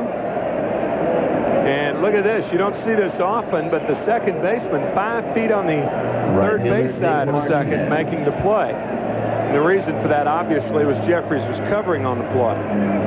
So now 2 men away, runners in scoring position, and Dave Martinez the batter. Martinez with a base hit and 2 times up. So the Mets leading 4-0, but the Expos back with 2 here in the 5th. And they have the tying run at second. And the first pitch to Martinez, a curveball. A swing and a miss for strike 1.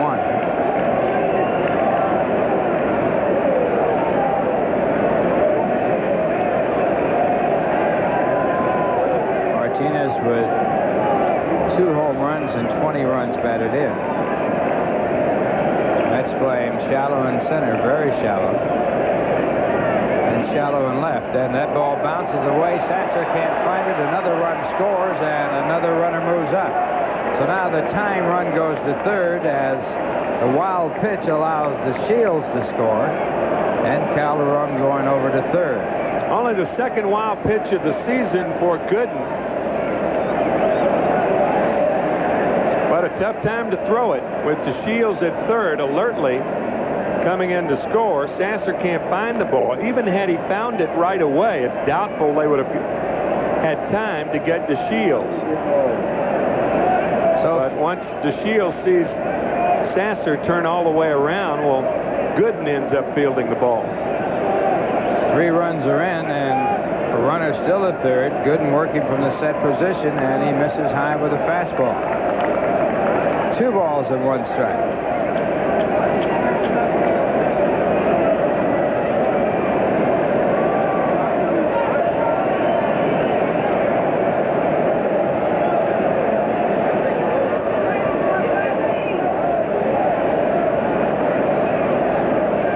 And the 2-1 pitch swung on and missed as Gooden goes to the breaking ball. It's 2 balls and 2 strikes.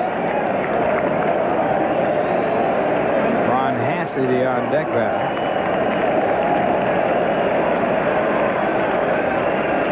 Calderon represents the time run at third. Mets were leading 4-0. And Gooden's 2-2 pitch, fastball fouled off.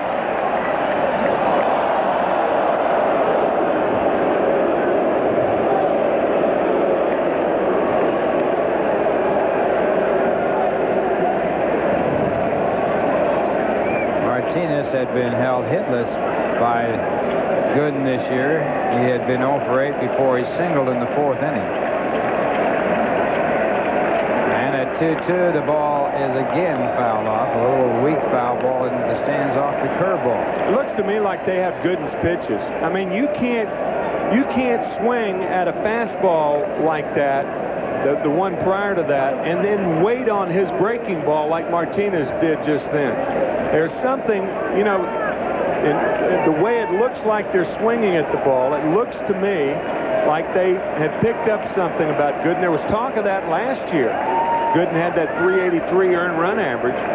Now again, the 2-2 pitch, and it's grounded foul to the first base side. I'll tell you when I thought that, Tim, and I've thought that all along, because they've been hitting too many of his curveballs hard. In the third inning, on a 3-2 curveball to DeShields, he hit a deep drive to center field. You don't do that. No. Unless you know the pitch is coming. I mean, it just doesn't figure. Because there is such a difference in the speeds of Gooden's fastball and his curveball. His fastball is clocked up around the 95-mile-an-hour range, and he's still throwing just as hard. His curveball just is a lot slower. There's a fastball, and it's off the glove of Magadan, and it'll be a base hit, and the ball game is tied up. And now going to second base as no one goes after the ball is Martinez, and the boos here at Shea Stadium arise. That's going to be a double for Dave Martinez, and the double went about 110 feet. Had Magadan fielded this ball, he's not going to be able to do anything with it to begin with. So Jeffries is the only guy to have a chance at the ball. So really, by deflecting that ball and diving for it, you know, it looks good and everything, but it's not the right play. What's Dave Magadan going to do if he caught it? He's not going to have a chance to get on his knees, catch it, and throw to Gooden covering in time. So you got to let Jeffries field the ball. If Jeffries can't field the ball, then it can't be fielded. So by diving after a ball like that, you just, you know, I know it looks good and all that sort of stuff, and everybody thinks you're trying, but on that play, it's a bad play. Puts a go-ahead runner at second base with 2 men out as the Expos have scored 4 here in the 5th. And Ron Hasse takes the first pitch. He signals up the middle, and they will have another run. Boston throws into second base, and Ron Hasse gets his second hit of the ball game. And the Expos have batted around here in the 5th inning.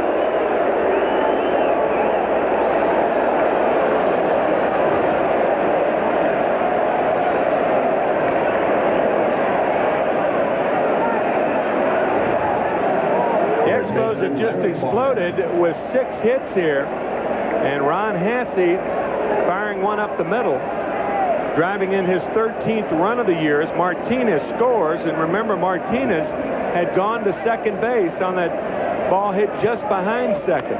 This is an ugly inning right here. Now the batter, Larry Walker, the 9th man to bat, and he fouls off a fastball. So the Mets had a 4-0 lead, and they're now trailing 5-4. As the Expos have batted around here in the 5th. Hasse not being held on at first base by Magadan.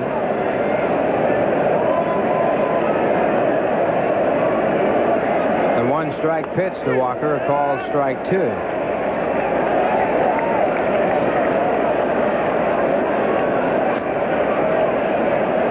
Inability to hold on to leads with their top pitchers in the ball game have really cost them of late.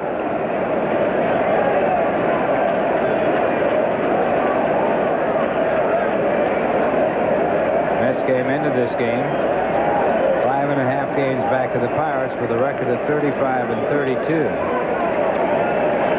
And this ball hit in the air to left field. McReynolds drifting back, and he makes the catch.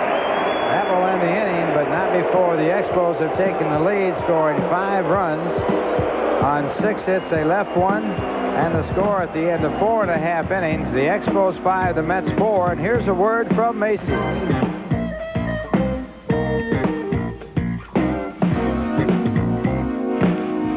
Montreal taking the lead with 5 runs in the 5th, and once again for the play-by-play, Tim McCarver. All right, Ralph, Greg Jeffries leads it off. The Mets with 4 in the 1st, and Doc Gooden sailing right along until the 5th inning. Expos scoring 5 times. 5 hits in that inning. Make that 6 hits for the Expos. And it's no balls and 1 strike to Greg Jeffries. 5 runs, 4 singles, 2 doubles, a stolen base, and a wild pitch.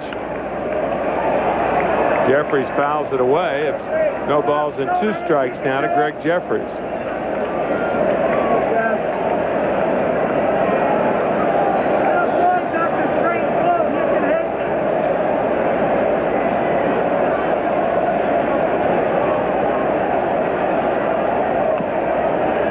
inside, a ball and 2 strikes. This game reminiscent of a game on June 20th, 1989, when the Mets scored 5 in the first inning. And then Martinez held them for the rest of the way, and the Expos coming back, winning that game 8-5, preserving an 11-game winning streak for Dennis. Rick Aguilera was a losing pitcher in that game. Aguilera now chewing up American League opponents with Minnesota. And interestingly, Toronto has just taken the lead over the Minnesota Twins, 5-4 in the 5th inning. Grounded sharply off the glove of Walker. Jeffries, a wide turn. And it's going to be a single for Greg Jeffries. Second hit of the game for Greg. So he's 2 for 3. Now 7 hits for New York. This ball hit hard down over the bag. Walker can't get the good part of his glove of the ball. Deflects it into shallow right. Jeffries an idea about going for 2, but then holding there as Martinez got to it in a hurry. So Jeffries at first base with nobody out, and Kevin McReynolds the batter. Kevin 0 for 1. He walked and scored a run in the first.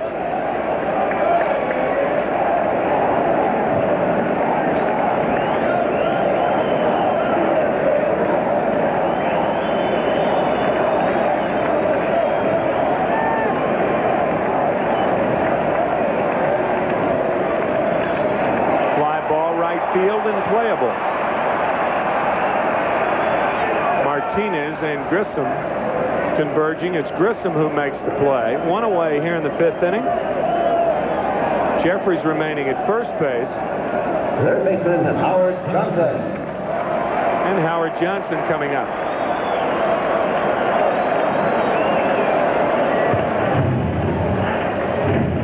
Howard walked in the first inning. He scored a run, and on an error in the 3rd. Seems like the Mets have squandered more 3-0, 4-0, and 5-0 leads in the last month. Remember the road trip? Frank Viola had a 5-0 lead and a 3-0 lead.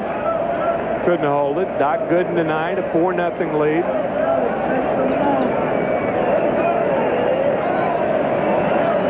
Mets have done their share of scoring runs. They're second in the National League in runs scored.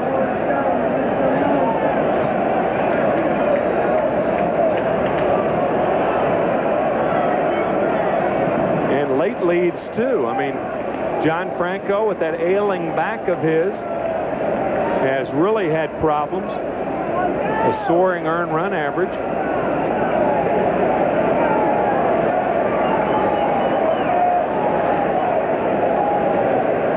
Franco's 1-6. What has certainly started out the season as a dominant pitching staff, envied by all of baseball, is not a mediocre pitching staff now, but it certainly has not lived up to its billing. Well, Viola has blown leads in 4 of his last 5 decisions.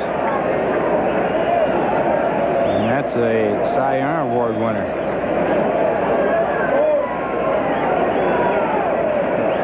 Ball and no strikes now to Howard Johnson. We're in the 5th. It's 5-4 Montreal.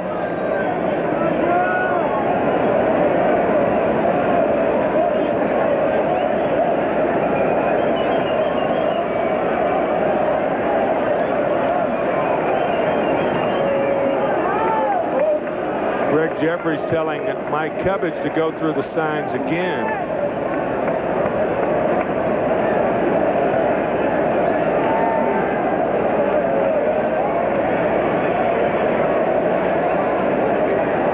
Ron Hasse, the catcher, looking in the dugout to see if Tom Runnells wants a pitch out.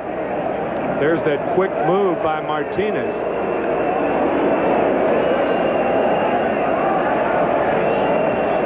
Martinez with very quick feet.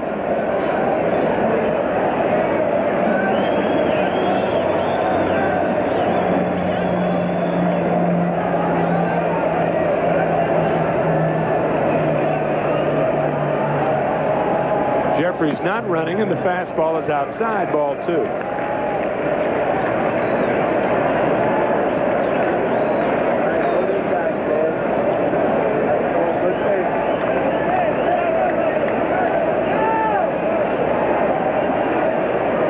Looking over in the dugout, I think, you know, in a situation like this, what are you going to do? Pitch out 2-0? I think there are times when you don't need to look over there.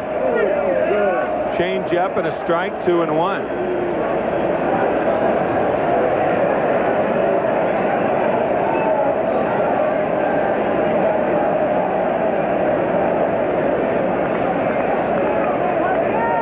That's another thing that's caused the games to be a lot slower now, Ralph.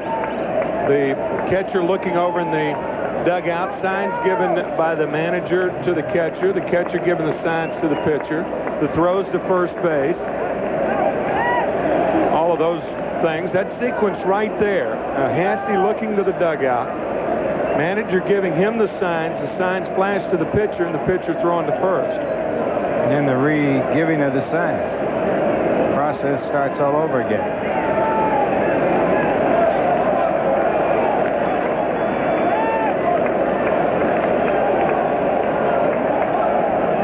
Nothing happening, and the fastball high. 3-1 to Johnson.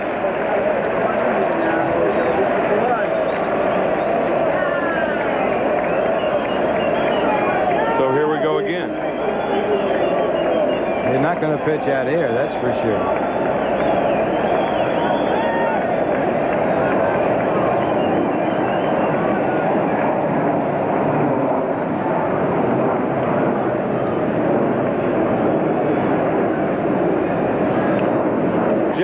A cue shot, and I'm telling you, Minnesota Fats couldn't put that much English on a ball. 3-2. Chalk one up for Hojo. Oh, this is really off the end of the bat. Getting all over that one, and it's fouled by a couple of feet.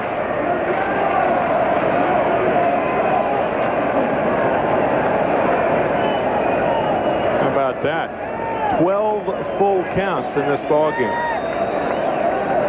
5-4. Montreal on top of the Mets. There goes Jeffries, and the fastball grounded foul, and Johnson broke his bat on that swing. So new lumber for Hojo. Well, 12 full counts, that's at least 72 pitches right there. Not counting foul balls, figuring that the next pitch is it.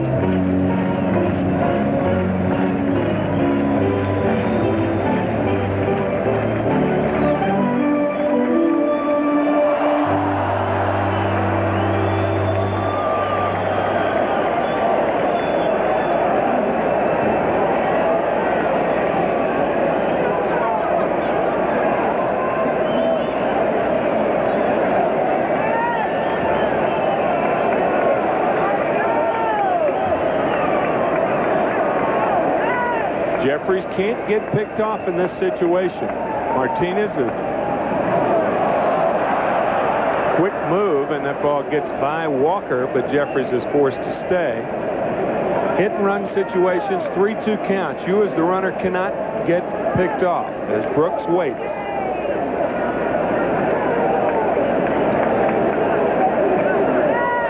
First baseman will often tell you if you're over there, make sure he pitches. First base coach.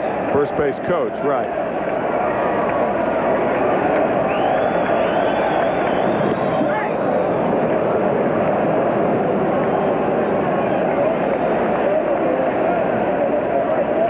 Well, the answer to our Tuesday question, the Mets are 10-1 on Tuesday, so even though they trail here, the odds are good.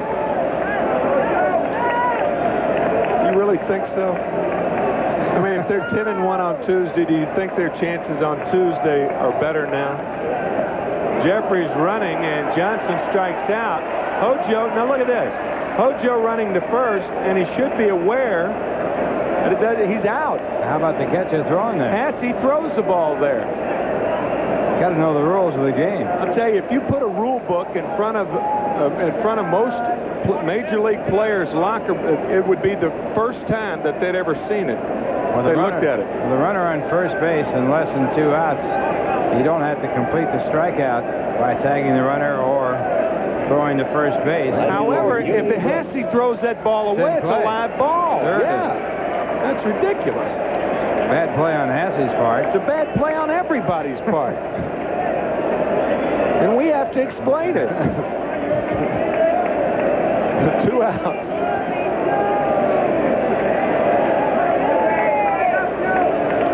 Sometimes you just shake your head and wonder. And on second, potential tying run. The umpire at first base makes the call of out. He's out anyway. He's out as soon as the strikeout is completed. Yeah, and Harry Wendelstedt runs an umpiring school in Florida. 1-1 now to Brooks. Not trying to be too hard, but just explaining that, you know, that's not a tough part of this game. As a man on first, less than 2 outs, a strikeout and the ball gets away from the catcher. You know, so you have Hojo running, you have Hassey throwing, you have Walker covering, and then you have Wendelstedt calling him out. Look at this play by Wallach. That's the other side of it.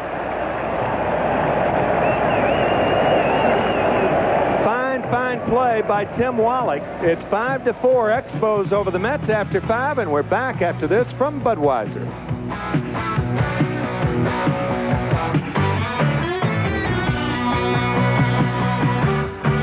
Leads it off the Expos here in the top of the 6th inning. Remember, it was Foley who got the Expos' first extra base hit in the 5th inning to lead it off, and then the Expos exploding for 5 runs on 6 hits in that inning. So Foley the catalyst. It's 5-4 Montreal, and a fastball a strike to Tom.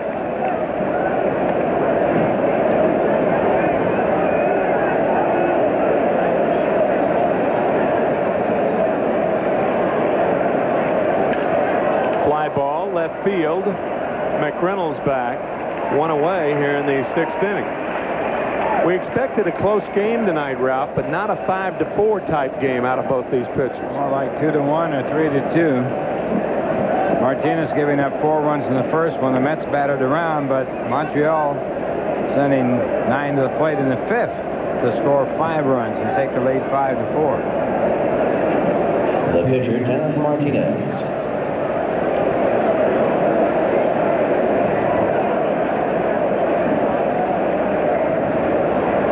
Dennis Martinez had gone up to the plate, and now he is going back. I guess he may have discovered that his bat was broken. Sometimes with that pine tar that they put on the bat, you could have a hairline fracture in the handle of the bat and not notice it until you really examine it. I'm not saying that was the case, but it could have been the case.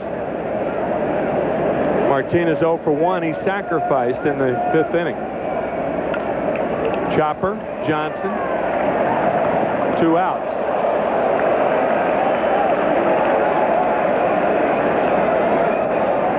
This copyrighted telecast is authorized under television rights granted by the New York Mets solely for the entertainment of our audience. Any publication, reproduction, or use of the pictures, descriptions, and accounts of this game without the express written consent of the New York Mets and Sterling Doubleday Enterprises and WWOR-TV is prohibited. Any commercial or other use of the program, such as by charging admission for its showing, also prohibited. Marquise Grissom now the batter. 5-4 Expos here in the 6th. Mets have won 5 of 7 from Montreal this year and 3-1 here at Shea Stadium.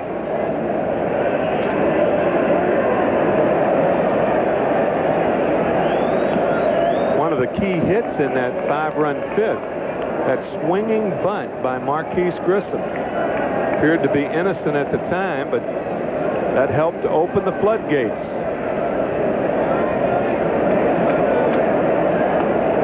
Inside, ball 3. We're talking about a peculiar ball game as we break here for a second on a no-hitter.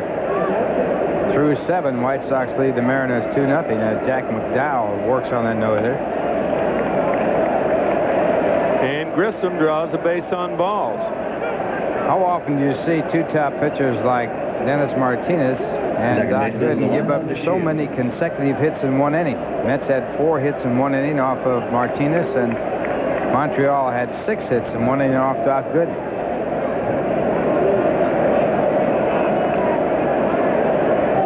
Well, Grissom, a threat to steal. He has 1 stolen base. He leads the National League with 35. And Gooden, not nearly the move that Martinez has to first base.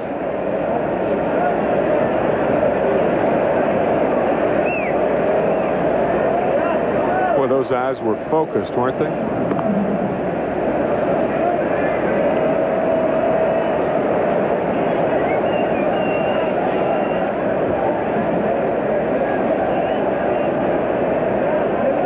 It's one of the modern day words, focused.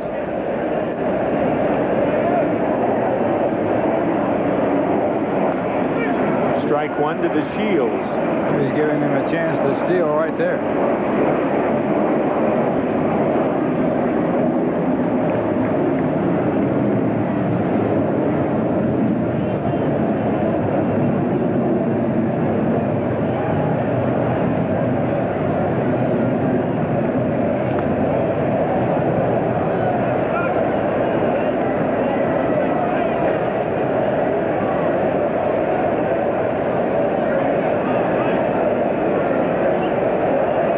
Looking around at Tommy Harper, who is the first base coach with the Expos.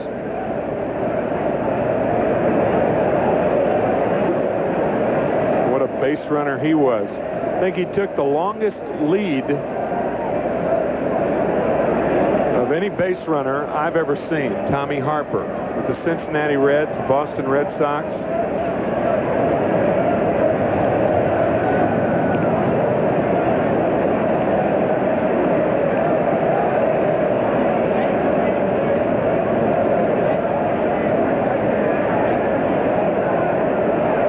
Right-hander is Jeff Ennis. The left-hander is Pete Shorrock warming for the Mets. Doc Gooden will bat third, scheduled to bat third in the bottom of the 6th inning. The Expos lead 5-4 after the Mets scored 4 in the first. There goes Grissom. Fastball is a strike. The throw, got him. Sasser almost got Grissom the last time Grissom stole, and he nails him this time. Still 5-4 Expos after 5.5, and we're back after this from Aid Auto Parts.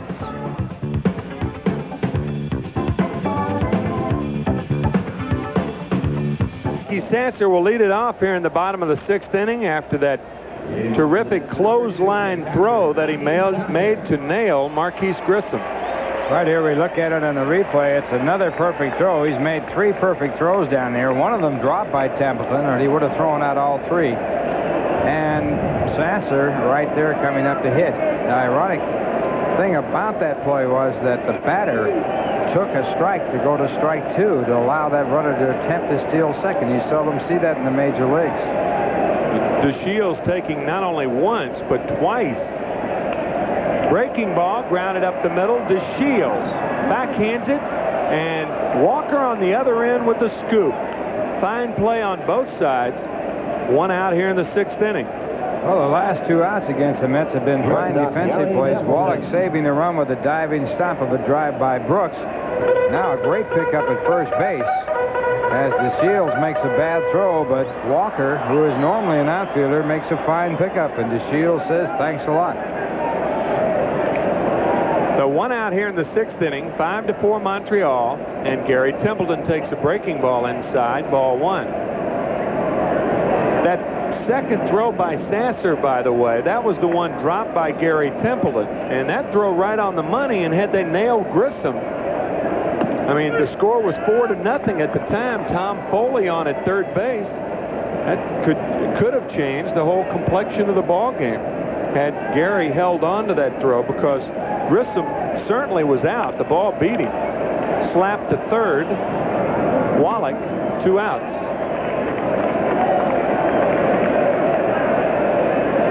Scott Ruskin, the left-hander, is up and throwing for Montreal. Doc Gooden. So with 2 men out, Gooden's going to bat here and stay in the ballgame.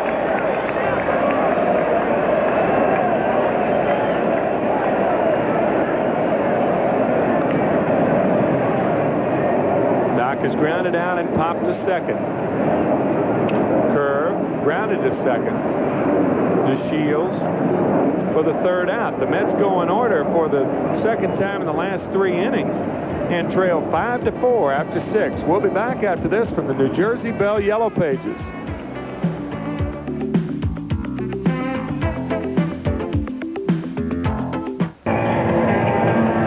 The 7th inning here at Shea. A lovely night, and it started out that way for the Mets. They scored 4 in the 1st inning, but the Montreal Expos have responded with 5 in their half of the 5th. They lead 5-4, and back in to call it for you. Here's Ralph. All right, Tim, and Delino DeShields will lead it off. Good crowd on hand. Start off this 6-game homestand for the New York Mets, 3 with Montreal and 3 with the Philadelphia Phillies. DeShields left at the plate when Grissom was thrown out attempting to steal, so he gets a brand new slate. The first pitch, ball 1. Gooden has given up 5 runs, allowed 9 base hits. The 5 runs and 6 of the 9 hits coming in the 5th inning. Mets were leading by a score of 4-0. Mets got 4 hits in the 1st inning, and they've had 3 since, so they've had a total of 7 in the ballgame. 1-1 the count to DeShields, who is 1 for 3. And the breaking ball for ball 2. 2 balls and 1 strike. Minnesota back on top, leading Toronto by a score of 6-5. They have won 20 of 22. Hart smash to second. Jeffries has it. 1 away. Todd Stottlemyre, by the way, in that game and beating Jack Morris for Toronto. Toronto with 3 pitchers now that Dave Stieb is out. They have Jimmy Key, Brad Wells, and Todd Stottlemyre starting, and they filled in with a lot of other guys to where the writers up there in Toronto. And the first pitch to Calderon, hit out to deep center field. Boston is there, 2 men away. With only 3 regular pitchers and a lot of other pitchers filling in, the writers in Toronto have called their pitching staff 3 men and a maybe. Toronto leading Boston by a game and a half.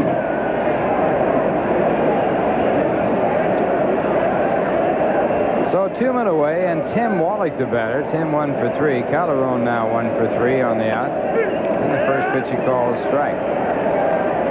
I guess the most famous of those sayings, spawn insane and pray for rain, back in 1948. 2 outstanding pitchers for the Boston Braves at that time when they went on to play in the World Series. Another high fly ball to center. This one an easy play for Boston. And Gooden works a 1-2-3 inning. The score at the end of 6.5 innings. Montreal 5, the Mets 4, and we'll return on after this message from our GE line score. That young guy, look at that. Pretty good, huh? All right. Let's hear it. Well, a tip of the cap to that gentleman as Darryl Boston steps in. Darryl is 0 for 3. Mets trailing 5-4. Dennis Martinez, who was on the rocks in the first inning when the Mets got their 4 runs and sent 9 to the plate, still in the ball game in his first pitch, ball 1. Boston has popped to shortstop, grounded back to the pitcher and flied to center. And the breaking ball for ball 2. 2 balls and no strikes.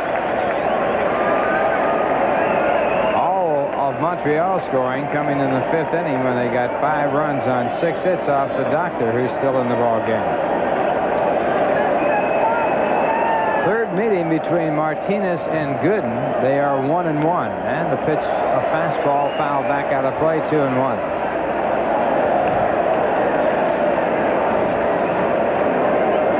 Tim Burke throwing in the bullpen, the right-hander, and Jeff Pissarro is the left-hander throwing in the bullpen. Pissarro had been up in the first inning. Burke, the closer on this ball club. As Martinez, working on his 10th victory against 4 losses, works here in the 7th inning, and this ball hit in the air to right field. Martinez broke back and now comes in and makes the play. Macy's National League scoreboard, Chicago over Pittsburgh, and that's a final. So the Cubs breaking a 9-game losing skid, and they beat the Pirates tonight. Pirates have lost 3 in a row. Philadelphia over St. Louis 5-1 in the 5th. 7-2 Cincinnati over San Diego in the 8th inning. 1-0 Houston over Atlanta in the 6th, and San Francisco to Los Angeles later on. And the first pitch to Dave Magadan is a called strike. Magadan with a home run to lead off his at-bats here in this ball game, and also a single the second time up, 2 for 3. And Martinez back and missing, 1 ball, 1 strike. If the Mets can come back and win this ball game, they'll move to 4.5 back of the Pirates. Pirates losing 3 out of 4 to the Dodgers. At 204, an average of 2.4 runs per game in their last 10 ball games. Van Slyke 3 for 37 over that span with no RBIs, dating back to June the 6th. So it's not always one club. Other clubs have problems too. Pirates with a record of 40-21, but the Dodgers with the best record in baseball. Dodgers 42-26, and they've won 8 of their last 10. 2-1 the count to Magadan, and the fastball fouled back into the stands. 2-2.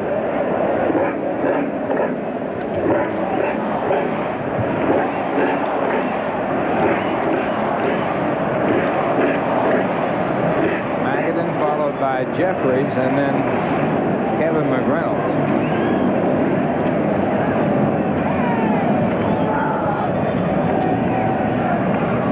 2 balls, 2 strikes as Dennis Martinez comes back and misses with the curve. It's now 3-2.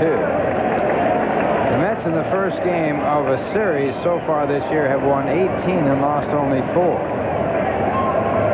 This is the first of 3. Over half of their games this year have been won with first games of their series wins. They've won 18 times, and they've only won 35 for the year. First game of a series. 3-2 pitch. He takes it for ball 4, so Magadan gets on, and he represents the tying run. Magadan's 47th walk. He's 3rd in the National League in that department. On our American League scoreboard, the Yankees over Boston 6-4 up at Fenway. Boy, the Yankees have come back in that game. Baltimore at Cleveland 3-3 in the 9th. Toronto succumbing to the Twins so far. Toronto had a 4-0 lead. Minnesota had a 4-0 lead. It's now 6-5 Minnesota. 11-2 Milwaukee over Detroit in the 8th. 2-0 Chicago over Seattle in the 7th. 1-1 California Kansas City. And Texas at Oakland later on this evening. There it is. 1-1 California Kansas City. And then Texas actually has started at Oakland. No score with Texas hitting in the first. And the count on Greg Jeffries, ball 1. Jeffries in this game 2 for 3. And there's ball 2, so it's 2-0.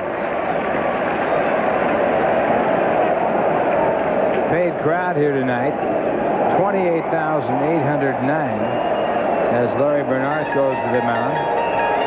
Total in the house, 30,350. We talked about it earlier with Larry Bernard being maintained as Coach of the Expos by Tom Runnells. When Runnells took over for Buck Rodgers, I was interested in reading Rodgers' quote this morning in the paper when he said that he has all the respect in the world for Tom Runnells because Runnells was never disloyal to him. He didn't second guess him. And what a tribute that is to a young manager coming in. And really it says something about Buck Rodgers, too. It doesn't always happen like that. 2-0 the count to Jeffries, now 3-0, and the Mets with the tying run at first with 1 man out are in a real attack position. 3 balls, no strikes to Jeffries. McReynolds on deck, and he's followed by Johnson. And there's ball 4, so Jeffries walks in 4 pitches, 2 walks in a row. The 3rd and 4th issued by Martinez, and it puts the tying run at 2nd and the go-ahead run at 1st. Left fielder Ivan Calderon.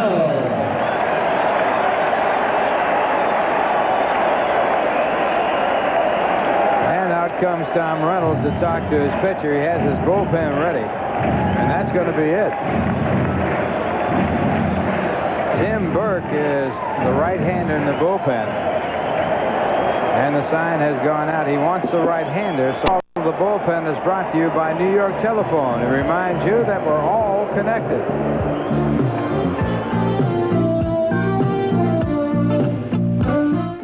Tim Burke on the mound for the Expos.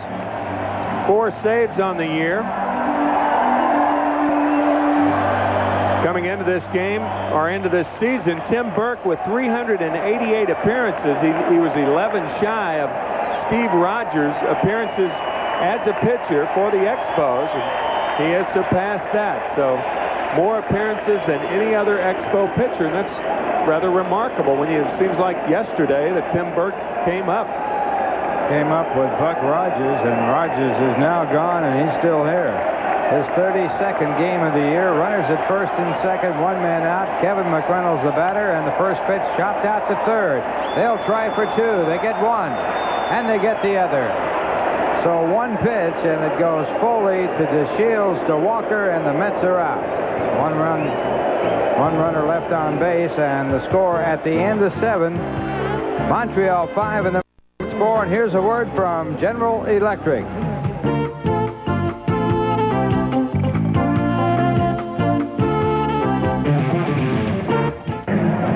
Double play ending the Mets' hopes in the bottom half of the 7th inning. They still trail by a score of 5-4, and for Montreal, the batter will be Dave Martinez.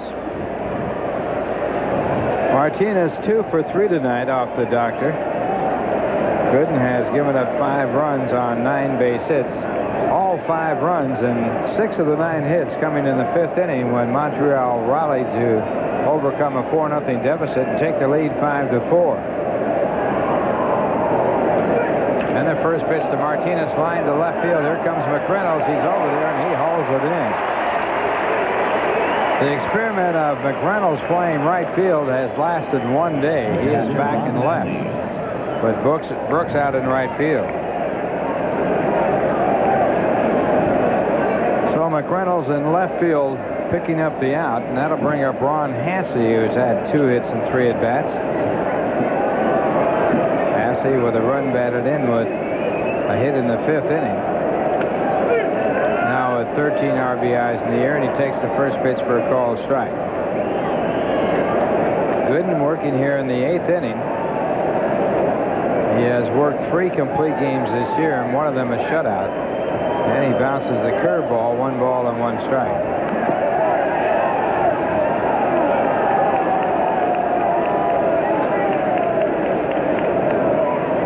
Has struck out 2 while walking 3, giving up 5 runs, all earned on 9 hits. Came into this game with a record of 7-5. And the curveball hit out to the second base side. Jeffries there, 2 men away.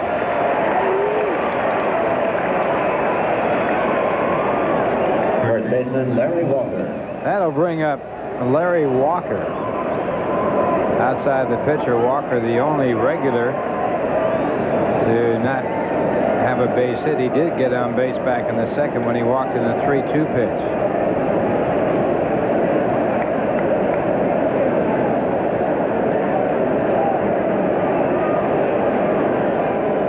And the first pitch to Walker, a breaking ball for ball 1.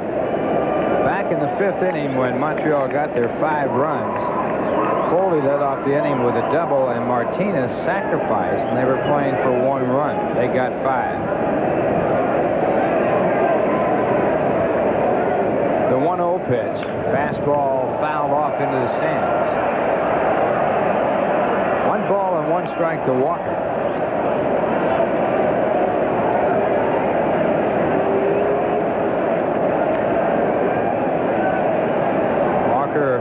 Basically the right fielder, but with Andres Galarraga on the DL, he has moved into play first. And then he goes right through the fastball. Galarraga nursing that strained hamstring on his left leg. He was hitting .255 with 3 home runs and 11 runs batted in before the injury. Here's the 1-2 pitch. Fastball for ball 2-2.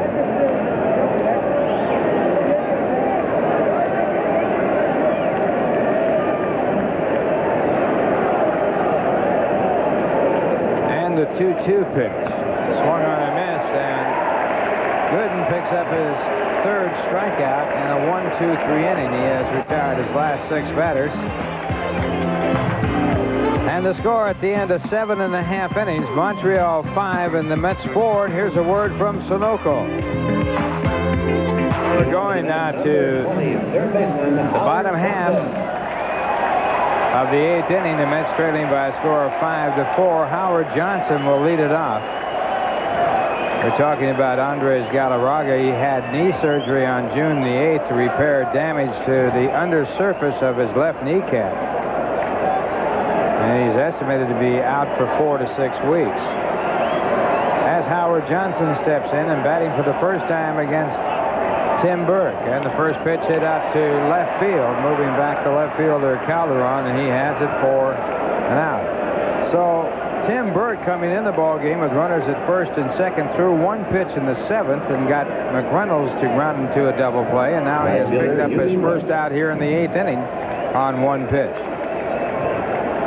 2 pitches for 2 outs, make that 3 outs, and it will bring up Hubie Brooks. Hubie in this game 1 for 3, single in the first inning to drive in 2 runs. Mets got their 4 runs in the first, and the slider's outside for a ball. Hubie had a chance at another run batted in the 5th inning. It would have tied up the ball game, but on his ground ball in the hole, Tim Walling made a diving stop and came up and threw him out. Kept the Mets from tying the ball game in the 5th inning. 1-1 the count to Hubie Brooks.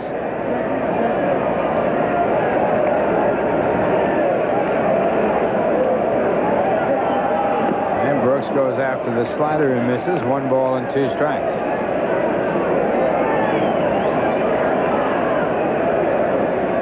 Alejandro Pena throwing in the bullpen for the Mets. Standing there is the left-hander Pete Sherrick, talking to Grave Pavlik, the bullpen coach of the Mets. The 1-2 pitch, fastball away, and it's 2-2.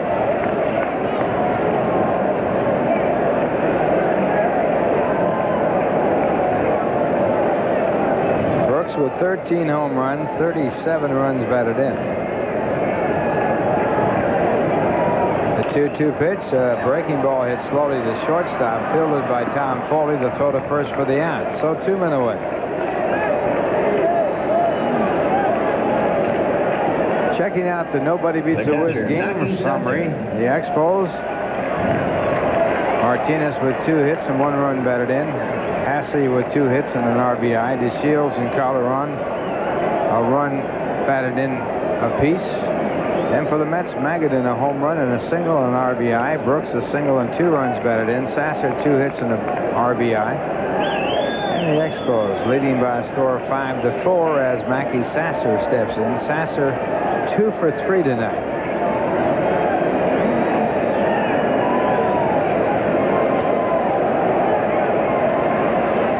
Batting for the first time against Burke, and the fastball is low and outside. I don't think you'll see Tim Burke coming inside to Sasser right now. Walker's on the line at first base. If you're going to make a mistake to Mackey, you better make it away, not inside. Keep him in the ballpark, and he went outside there, and the ball is fouled outside. Outside the foul lines, into the stands for a strike, 1-1. Sasser hitting .317. He has 2 home runs, both coming as a pinch hitter.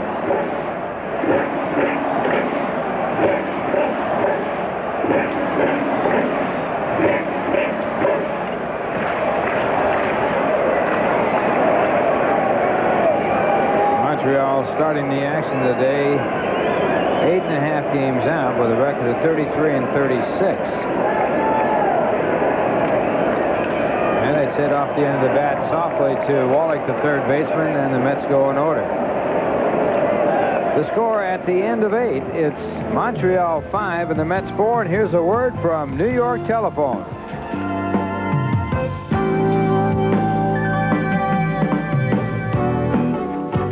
Pena is taking over for Doc Gooden. Gooden going 8 innings, giving up 5 earned runs, and for the first time this year, Gooden has walked more than he struck out. He walked 3 and struck out 2. Pena 3-0, rested for about 7 days by Buddy Harrelson to give his right arm a chance to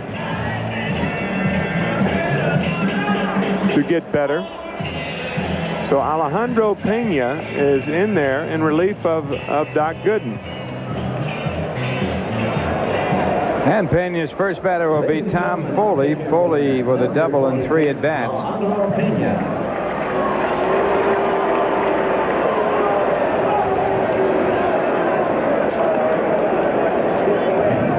So Gooden had 3 strikeouts, so it's not the first time this year.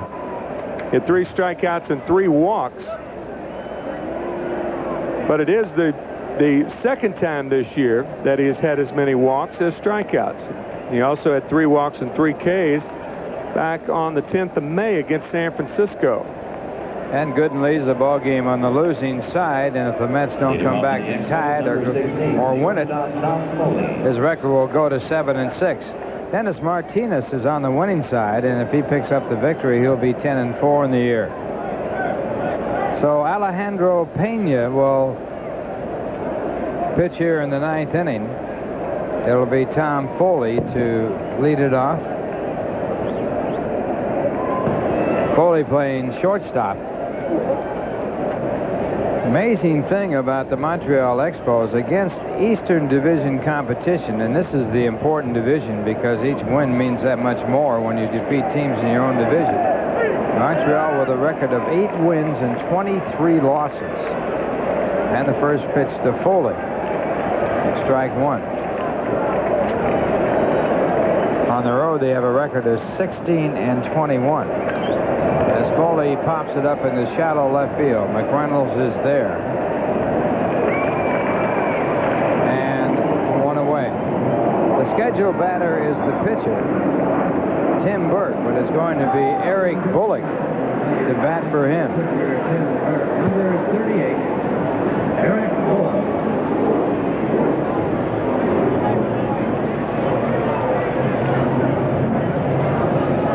Eric hitting .220 in the year with no home runs and 3 runs batted in.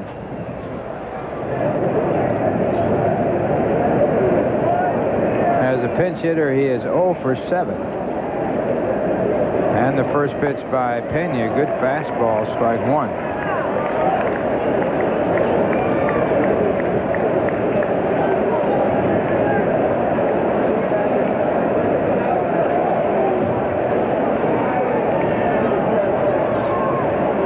Strike to count. Pena back to work. And strike 2.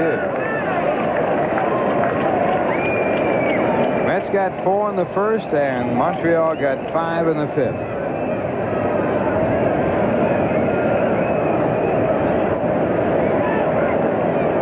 Split finger fastball for a ball. 1 ball and 2 strikes.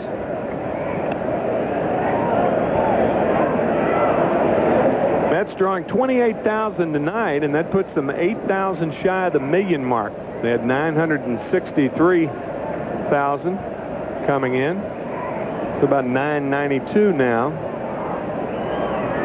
3 teams in the National League have drawn over a million.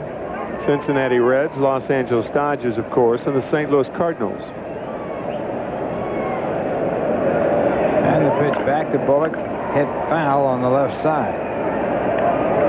Bullock last year was in 4 games with Montreal, was 1 for 2. The rest of the time he was at Indianapolis, where he batted .281 in 107 games. And again a foul ball.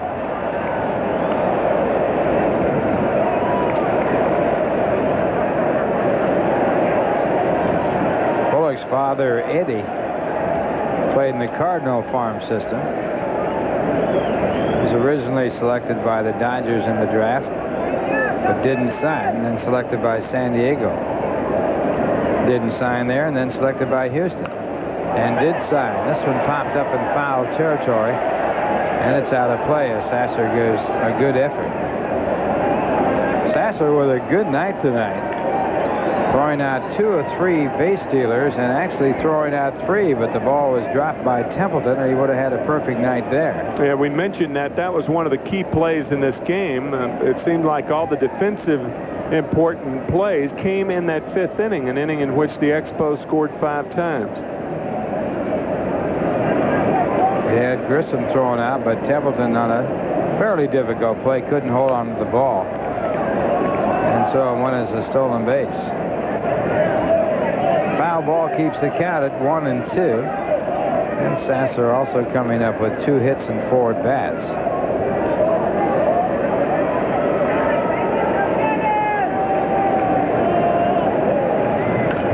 And another foul ball. It's going to be Mark Gardner for the Montreal Expos tomorrow night against Frank Viola. Gardner 3 and 3. The Mets have not seen him. And then David Cohn against Oil Can Boyd on the Thursday afternoon game. And a ball call, so it's 2 and 2. Haven't seen Gardner this year. This year, right. Yeah, he's fighting rotator cuff rehabilitation. Pitching in spring training twice against the Mets this year. The 2-2 pitch, and it's ripped to right field, but right there is Brooks as he takes a screaming line drive for the out. Hubie caught that ball, and it didn't look like he was going to be able to get it out of his glove. That ball was smoked. That ball was embedded in his glove. So now 2 away, and Marquise Grissom the batter. This ball is one of those low tracers. Boy, that's a nice shot. Hubie catches it, and it's so far in there, Hubie's saying, wait, what's going on here? Might be on the other side. And the first pitch to Grissom, a strike. Grissom 1 for 3 with a walk. And the breaking ball by Phenia, strike 2. Looking ahead to the bottom of the 9th, the Mets have Templeton to lead it off. People may not know that a lot of fielders put pine tar in their glove. That's legal. You can put pine tar in your glove. Sometimes you can't get it out, though. Stick 'em. There's a ball, and it's 1 and 2. Walk around and can't shake hands with people till November. Smells good, too. 1 ball, 2 strikes. And 2 and 2. Shake hands with them, you take them home with you.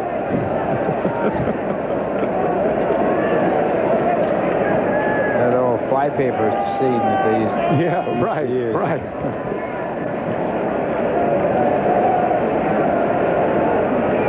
And the breaking ball popped up on the first base side. Magadan by the photographer's box has room, and he makes the catch, and that retires the side.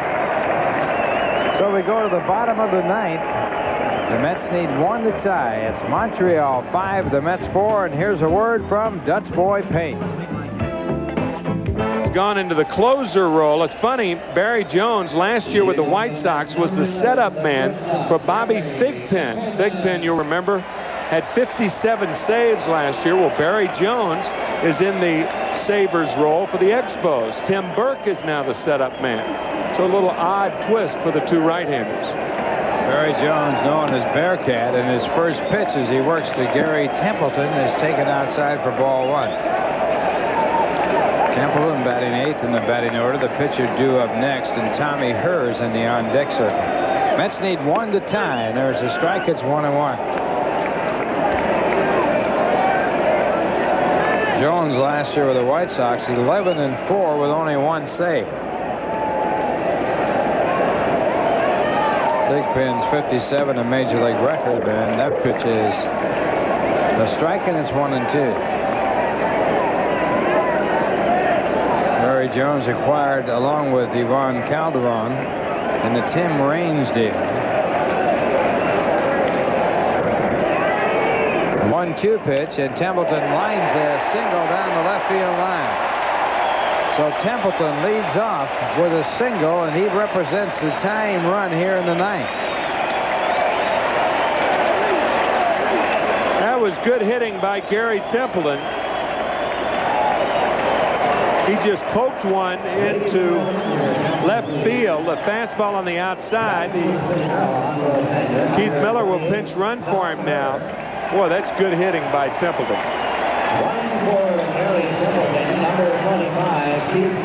So Templeton leads it off with a single, and he is out of there for a pinch runner. And I doubt if Miller can run much faster than Templeton. No, I think Miller can. You think he can? Yeah. He represents the tying run, and the batter, Tommy Hearn, the throw over to first base moves the tying run down to second on the air. More importantly, Barry Jones thinks he can run better than Templeton. I guess that's the psychology of it all. Jones throws it away here. Larry Walker, an inexperienced first baseman, trying to make the tag. It was a close play had he held on, but it slithers by him, and Dennis Martinez hopes that this game doesn't slip away from the Expos and him. He's on the winning side of the game, and it could be his 10th victory, but the Mets now have the tying run at second. And a conference between Mike Cubbage and Tommy Herr, the pinch hitter, and the Mets here in a position to sacrifice the runner over to third. Tommy Herr, the batter, a veteran of many tough ball games and a good bunter under normal circumstances.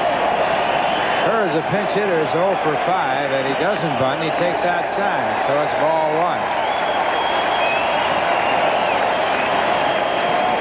Pretty interesting right here. When a coach rubs across his letters, he's usually taking something off. So maybe they took the hit off and put the bunt on. We'll see. 1 ball, no strikes.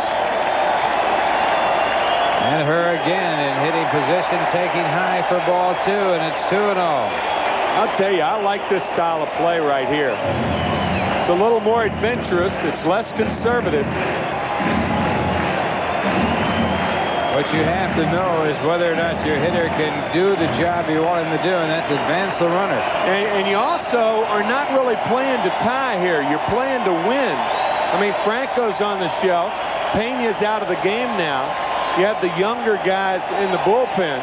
So you're more inclined to try to win here. And a swing and a miss, so it's 2-1. That's an arguable point, I know, and you know, a lot of fans will say, well, you got to tie before you win, but I just think Buddy Harrelson, by allowing her to swing away at least one time, he's given himself a better chance to win here. First baseman has dropped back now. He's not looking for the bunt. Wallach is still about even with the bag at third. Now you can bunt toward first. Now you can bunt to first with no problem. The 2-1 pitch, and it's outside, so it's ball 3, and now Tommy Herr in a good hitter situation. 3-1 the count. Mets with a time run at second, no one out, bottom half of the 9th inning. the big thing, the crowd's back into this game. Crowd is here, and they're all for this. 3 balls, 1 strike. And it's taken for strike 2. So now full count to Tommy Herr. That quieted the crowd down. On deck is Darryl Boston. Another left-hand batter. Montreal with no left-handers to counter that have closing experience. 3 balls, 2 strikes, and Herr swings and misses, or foul tips it into the glove. So Tommy Herr is struck out in a very, very tough position. Barry Jones going to the split finger fastball, and Tommy Herr fouls it, and Ron Hasty hangs on to it. Herr doesn't strike out that often, so you talk about an inopportune time to do it. I guess any time's a bad time to strike out, but especially with a runner on second and nobody out. Well, the runner is still at second base, and it'll bring up Darryl Boston, who's 0 for 4, and he takes a fastball for ball 1.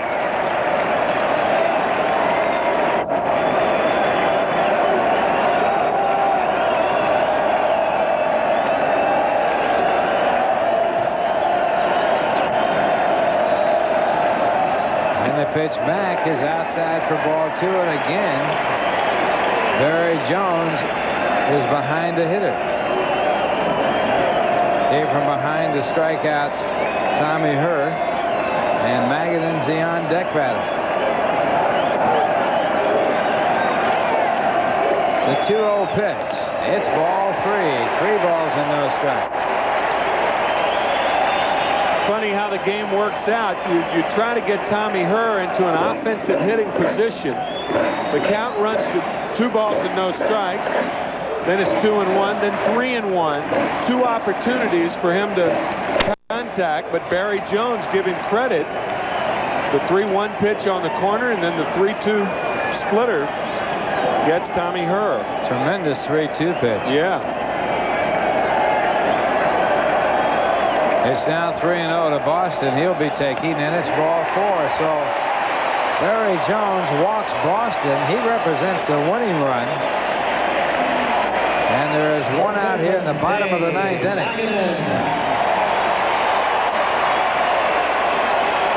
That'll bring up Dave Magadan, who's had a good night. He is 2 for 3. And we're going to have a conference at the mound. I think Runnells, yep, he's going to the left-hander, Scott Ruskin. So Barry Jones brought in, giving up a base hit to Templeton, and facing all left-handed hitters, now leads the ball game, and they're going to the left-hander in the bullpen, Scott Ruskin. Mets have the tying run at second base, the winning run at first, and before we tell you more about that, here's a word from Bud Light. Scott Ruskin, who came to the Expos last August in the Zane Smith trade when Smith went to the Pirates, is the pitcher. He's a former outfielder with a wicked curveball. So if you're Dave Magadan now, you can look for that jug, as they call it, the Yellowhammer. His first Major League game was right here at Shea Stadium on April 9th of last year, and he struck out Johnson and Strawberry and got McReynolds to fly to center field.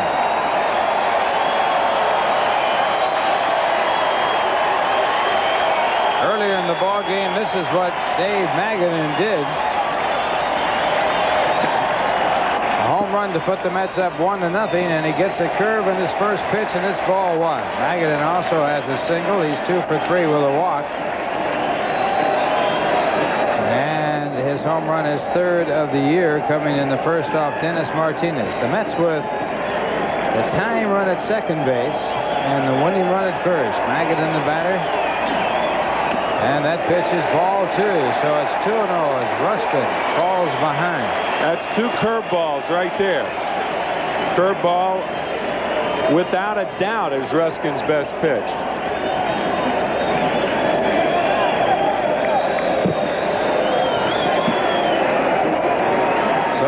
balls and no strikes to Magadan. And he comes back and misses with a fastball, and it's 3-0. So Magadan out in front with a 3-0 count. And Ruskin hasn't even been close to a strike. That ball way outside. On deck is Greg Jeffries. And there is his first strike as he throws a fastball on through. 3 balls and 1 strike to Magadan.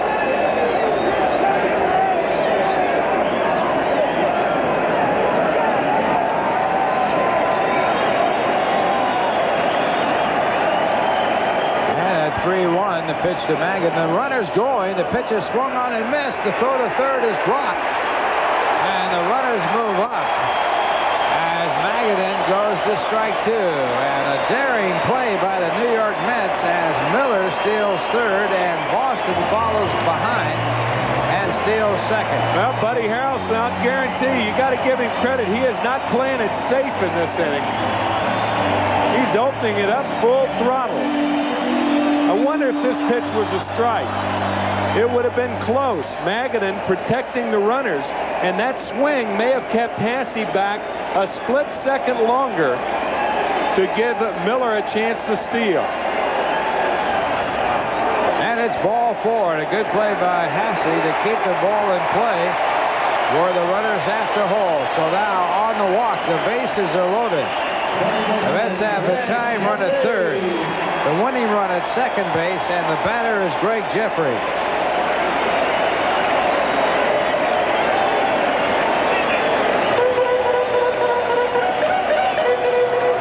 Miller, who is a pinch runner, came in for Gary Templeton after he singled, and he's on third. Boston's on second. Magadan on first, and 1 away, and the batter is Greg Jeffries.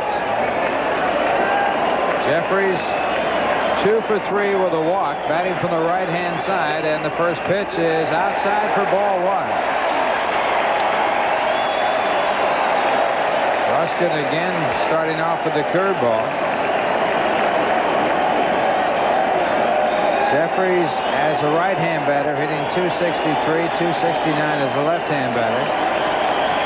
The 1-0 pitch at a fastball right through the heart of the plate, and Jeffries taking, and it's 1 ball and 1 strike. Had to be looking curveball there. Had to be. Right down the middle and taking the fastball. Now the 1-1 pitch, and it's hit foul. It might be playable. Going back is Walker. He has some room. Over there is DeShields. Walker makes the catch, and the runner holds at third. So Jeffries fouls out. And now the Mets are down to their last out, and the batter is Kevin McReynolds. Left fielder, Kevin McReynolds. Now the 1-1 pitch popped up by Jeffries. It appeared that Greg had a good pitch to hit. He got up under it, and Walker makes the play. You look at DeShields.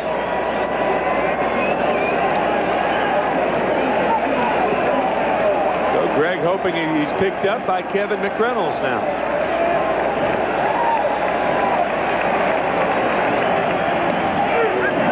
So he's got to do it the hard way.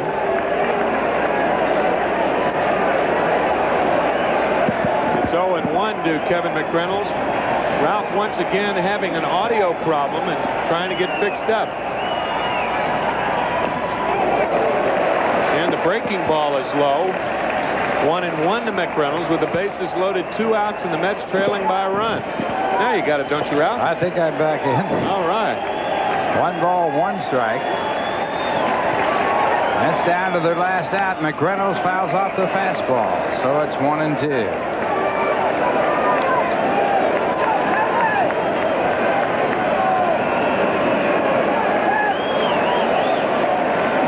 So you want to be a major league manager, huh? Work on your pacing. Ooh. 1 ball, 2 strikes. Scott Bruskin, the pitcher. And he misses outside, 2-2. Reynolds in this game, 0 for 3, of course, batting for the first time against Scott Bruskin.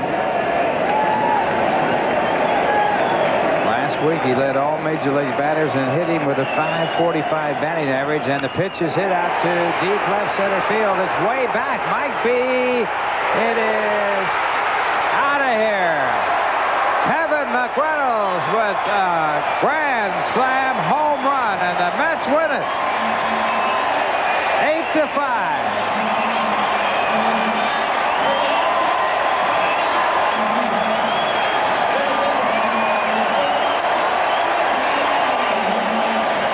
Believe that. What did we just see?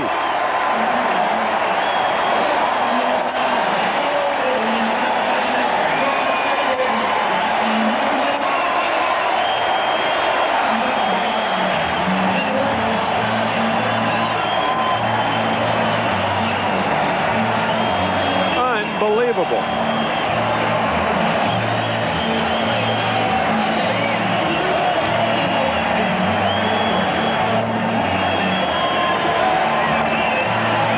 Dramatic finish to a wild ball game. The Mets with 4 runs in the first and 4 runs in the ninth, and that is it. But it was enough to win it by a score of 8-5 as Kevin McReynolds hits a grand slam home run and down to his last strike. Coming into this game, the Mets had scored more runs in the first and ninth innings than any other innings. And tonight, 4 in the first, and this blow here in the ninth inning, giving the Mets an 8-5 victory, the 3rd grand slam. And you can see Mark Gardner in the back of your picture with McReynolds rounding first, slamming the board down. He charts for tomorrow's game, and you could see him in the background slamming the thing to the bench, and the dismay exhibited by the Montreal bench, particularly Tom Runnells. Ladies and gentlemen, The pitch, they cannot believe it. 2 errors and 5 men left on base. Well, the Mets fans can, as the Mets came from behind to win it in the ninth inning. Jeffrey's out to congratulate Kevin McReynolds on his 6th home run of the year, a dramatic grand slam home run. And the Mets have pulled up a full game on the Pittsburgh Pirates, who have lost. They have lost their ball game. The Mets now 4.5 games back. We'll be back with a recap right after a word from Bud Light.